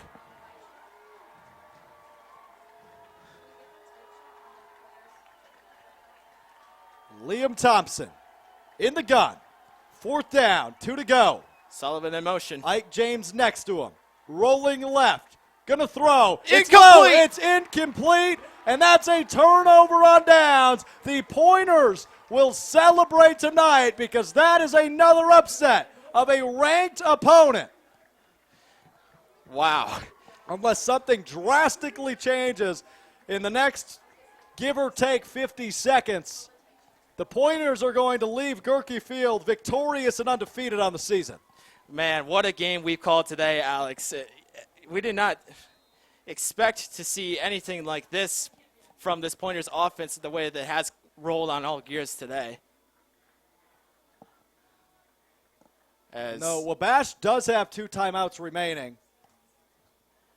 I'm curious to see if they will be rushing, and they'll go straight for the kneel. They will go straight for the kneel. Folks, stick around. We'll have a post-game show after a quick commercial break as Ermansky takes a knee. I'd like to thank our technical director, McKenna Rentmeester, and Brianna Schmidt, our audio technician, Nathan Wagner, and everybody else who helped out. Rachel Ellis, Joey Hipsch, Claudia Neve, Jake Zahn, and Ryan Kraft. We thank you so much for helping us out with today's production as the Pointers, they are going to call a timeout, not the Pointers, but Wabash will, it looks like. Yeah, again, a huge shout-out to all our technical staff. They've been great today helping out. This broadcast would not be possible without all their hard work. True that, my friend Michael, and thank you to you. Again, we will stick around for a post-game show, but a conference going out on the field, I believe that is Greg Breitbach, who's talking with several officials right now. I wonder what about. It could be maybe something with the clock, potentially. Again, none of us have really any way of knowing how much time is left, but for my guess, it's probably just about a minute, just under a minute left. I have 39 seconds officially. So and this will do it right here. I think this will be it. As long as they don't call a timeout. And they will call a final timeout.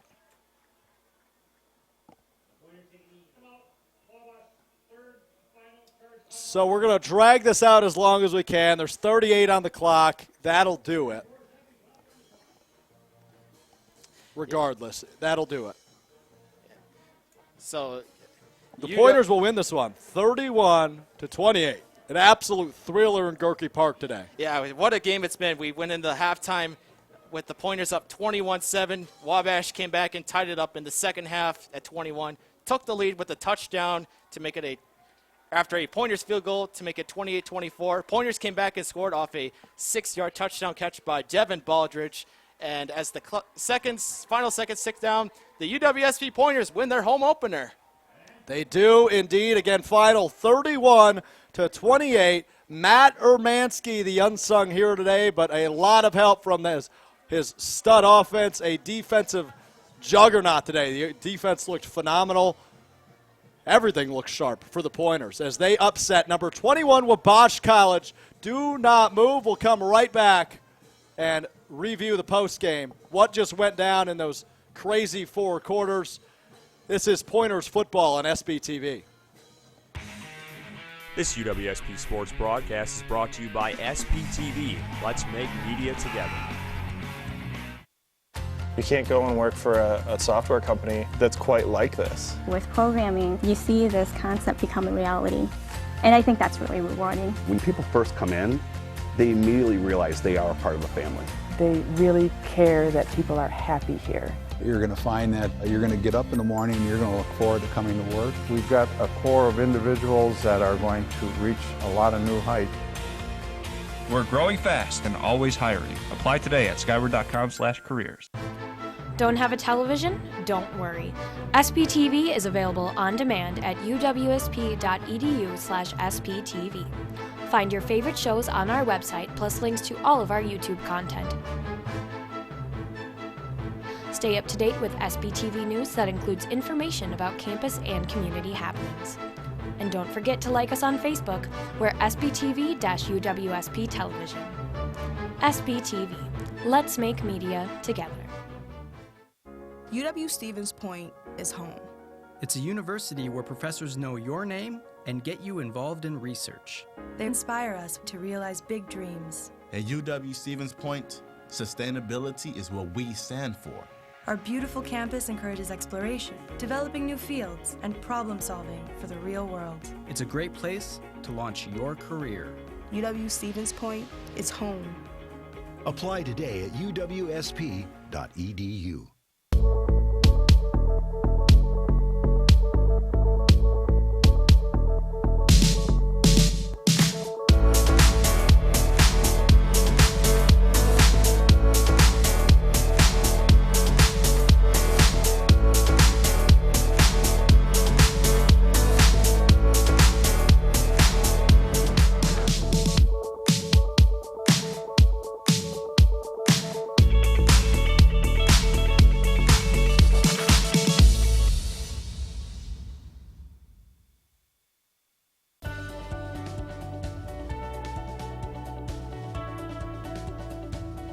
I just wanted to get good grades and to do well. But it also made me realize that I have a lot of career goals. You're there to get a full college experience, not only participate in your sport, but participate in things outside of that. And it's all about growing as a person. My coaches have helped me with figuring out who I really am. Their lives are dedicated for us to succeed. As pink game ceremonies are underway on the field, we'll recap what is a ginormous Pointers victory here at Gerke Park today, a 31-28 final as UW Stevens Point rolls over number 21 Wabash College of Indiana. We've got quite a few things to take a look at. I'm Alex Strofe, joined alongside Michael Wengen. I feel like I just played a football game. I'm exhausted. Man, it was a long day. I think we can both say that, but man, what a game we got to call today. That was one hell of a football game, a really, really fun one here for the home opener at Gerke Park.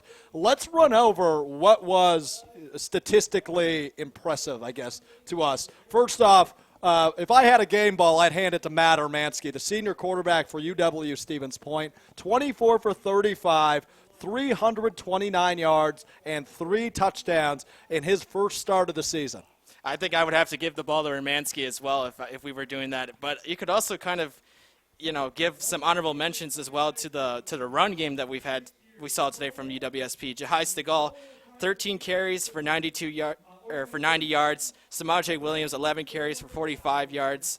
And then the receiving core for UWSP. How about Devin Baldridge? Devin Baldridge. The game-winning touchdown, not only 6 catches for 86 yards and a score.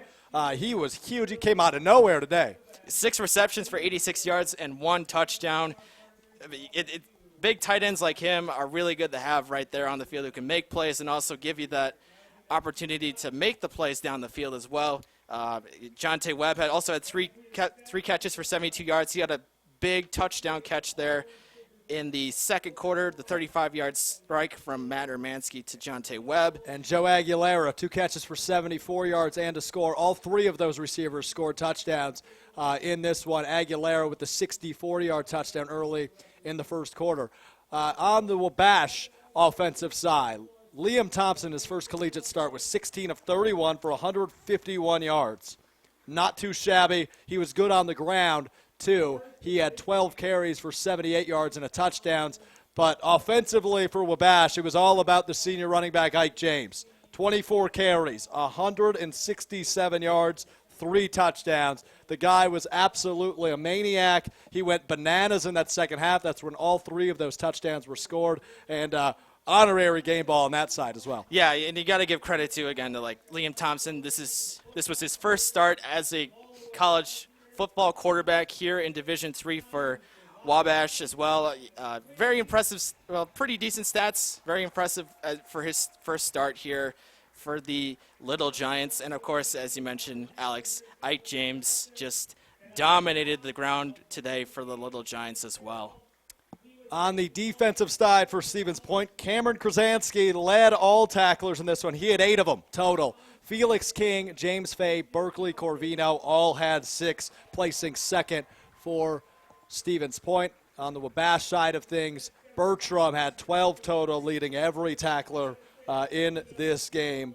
And he was making an impact earlier. We did mention him, Jared Bertram, a few tackle for loss assists and 2 tackle for loss yards. He had 4 solo, 8 assists, 12 total. A big game for him. So overall, the Pointers advanced to 1-1 on the season. The Little Giants of Wabash will fall to 0-1 overall. The Pointers are back on the road next week at Dakota State. They get the following week off, and after that they're back home, which we'll have this one right here on SBTV for a conference opening matchup with UW River Falls. And that game against River Falls will be the first conference game of the season for both of those teams. That'll be a 2 o'clock kickoff as well. And, of course, next week UWSP will head on the road to South Dakota to play Dakota State, a team that they dominated here last year at home. That was the Spud Bowl last year. That was the Spud Bowl last year. You are correct. So there you have it, your final once again. Number 21, Wabash. 28, the unranked UW Stevens Point Pointers. 31 in an upset. The Pointers now 1-1 on the season. For everybody on our technical staff, for Michael Wengen, I'm Alex Strofe. Thank you so much for hanging out with us today. This has been Pointers Football on SPTV.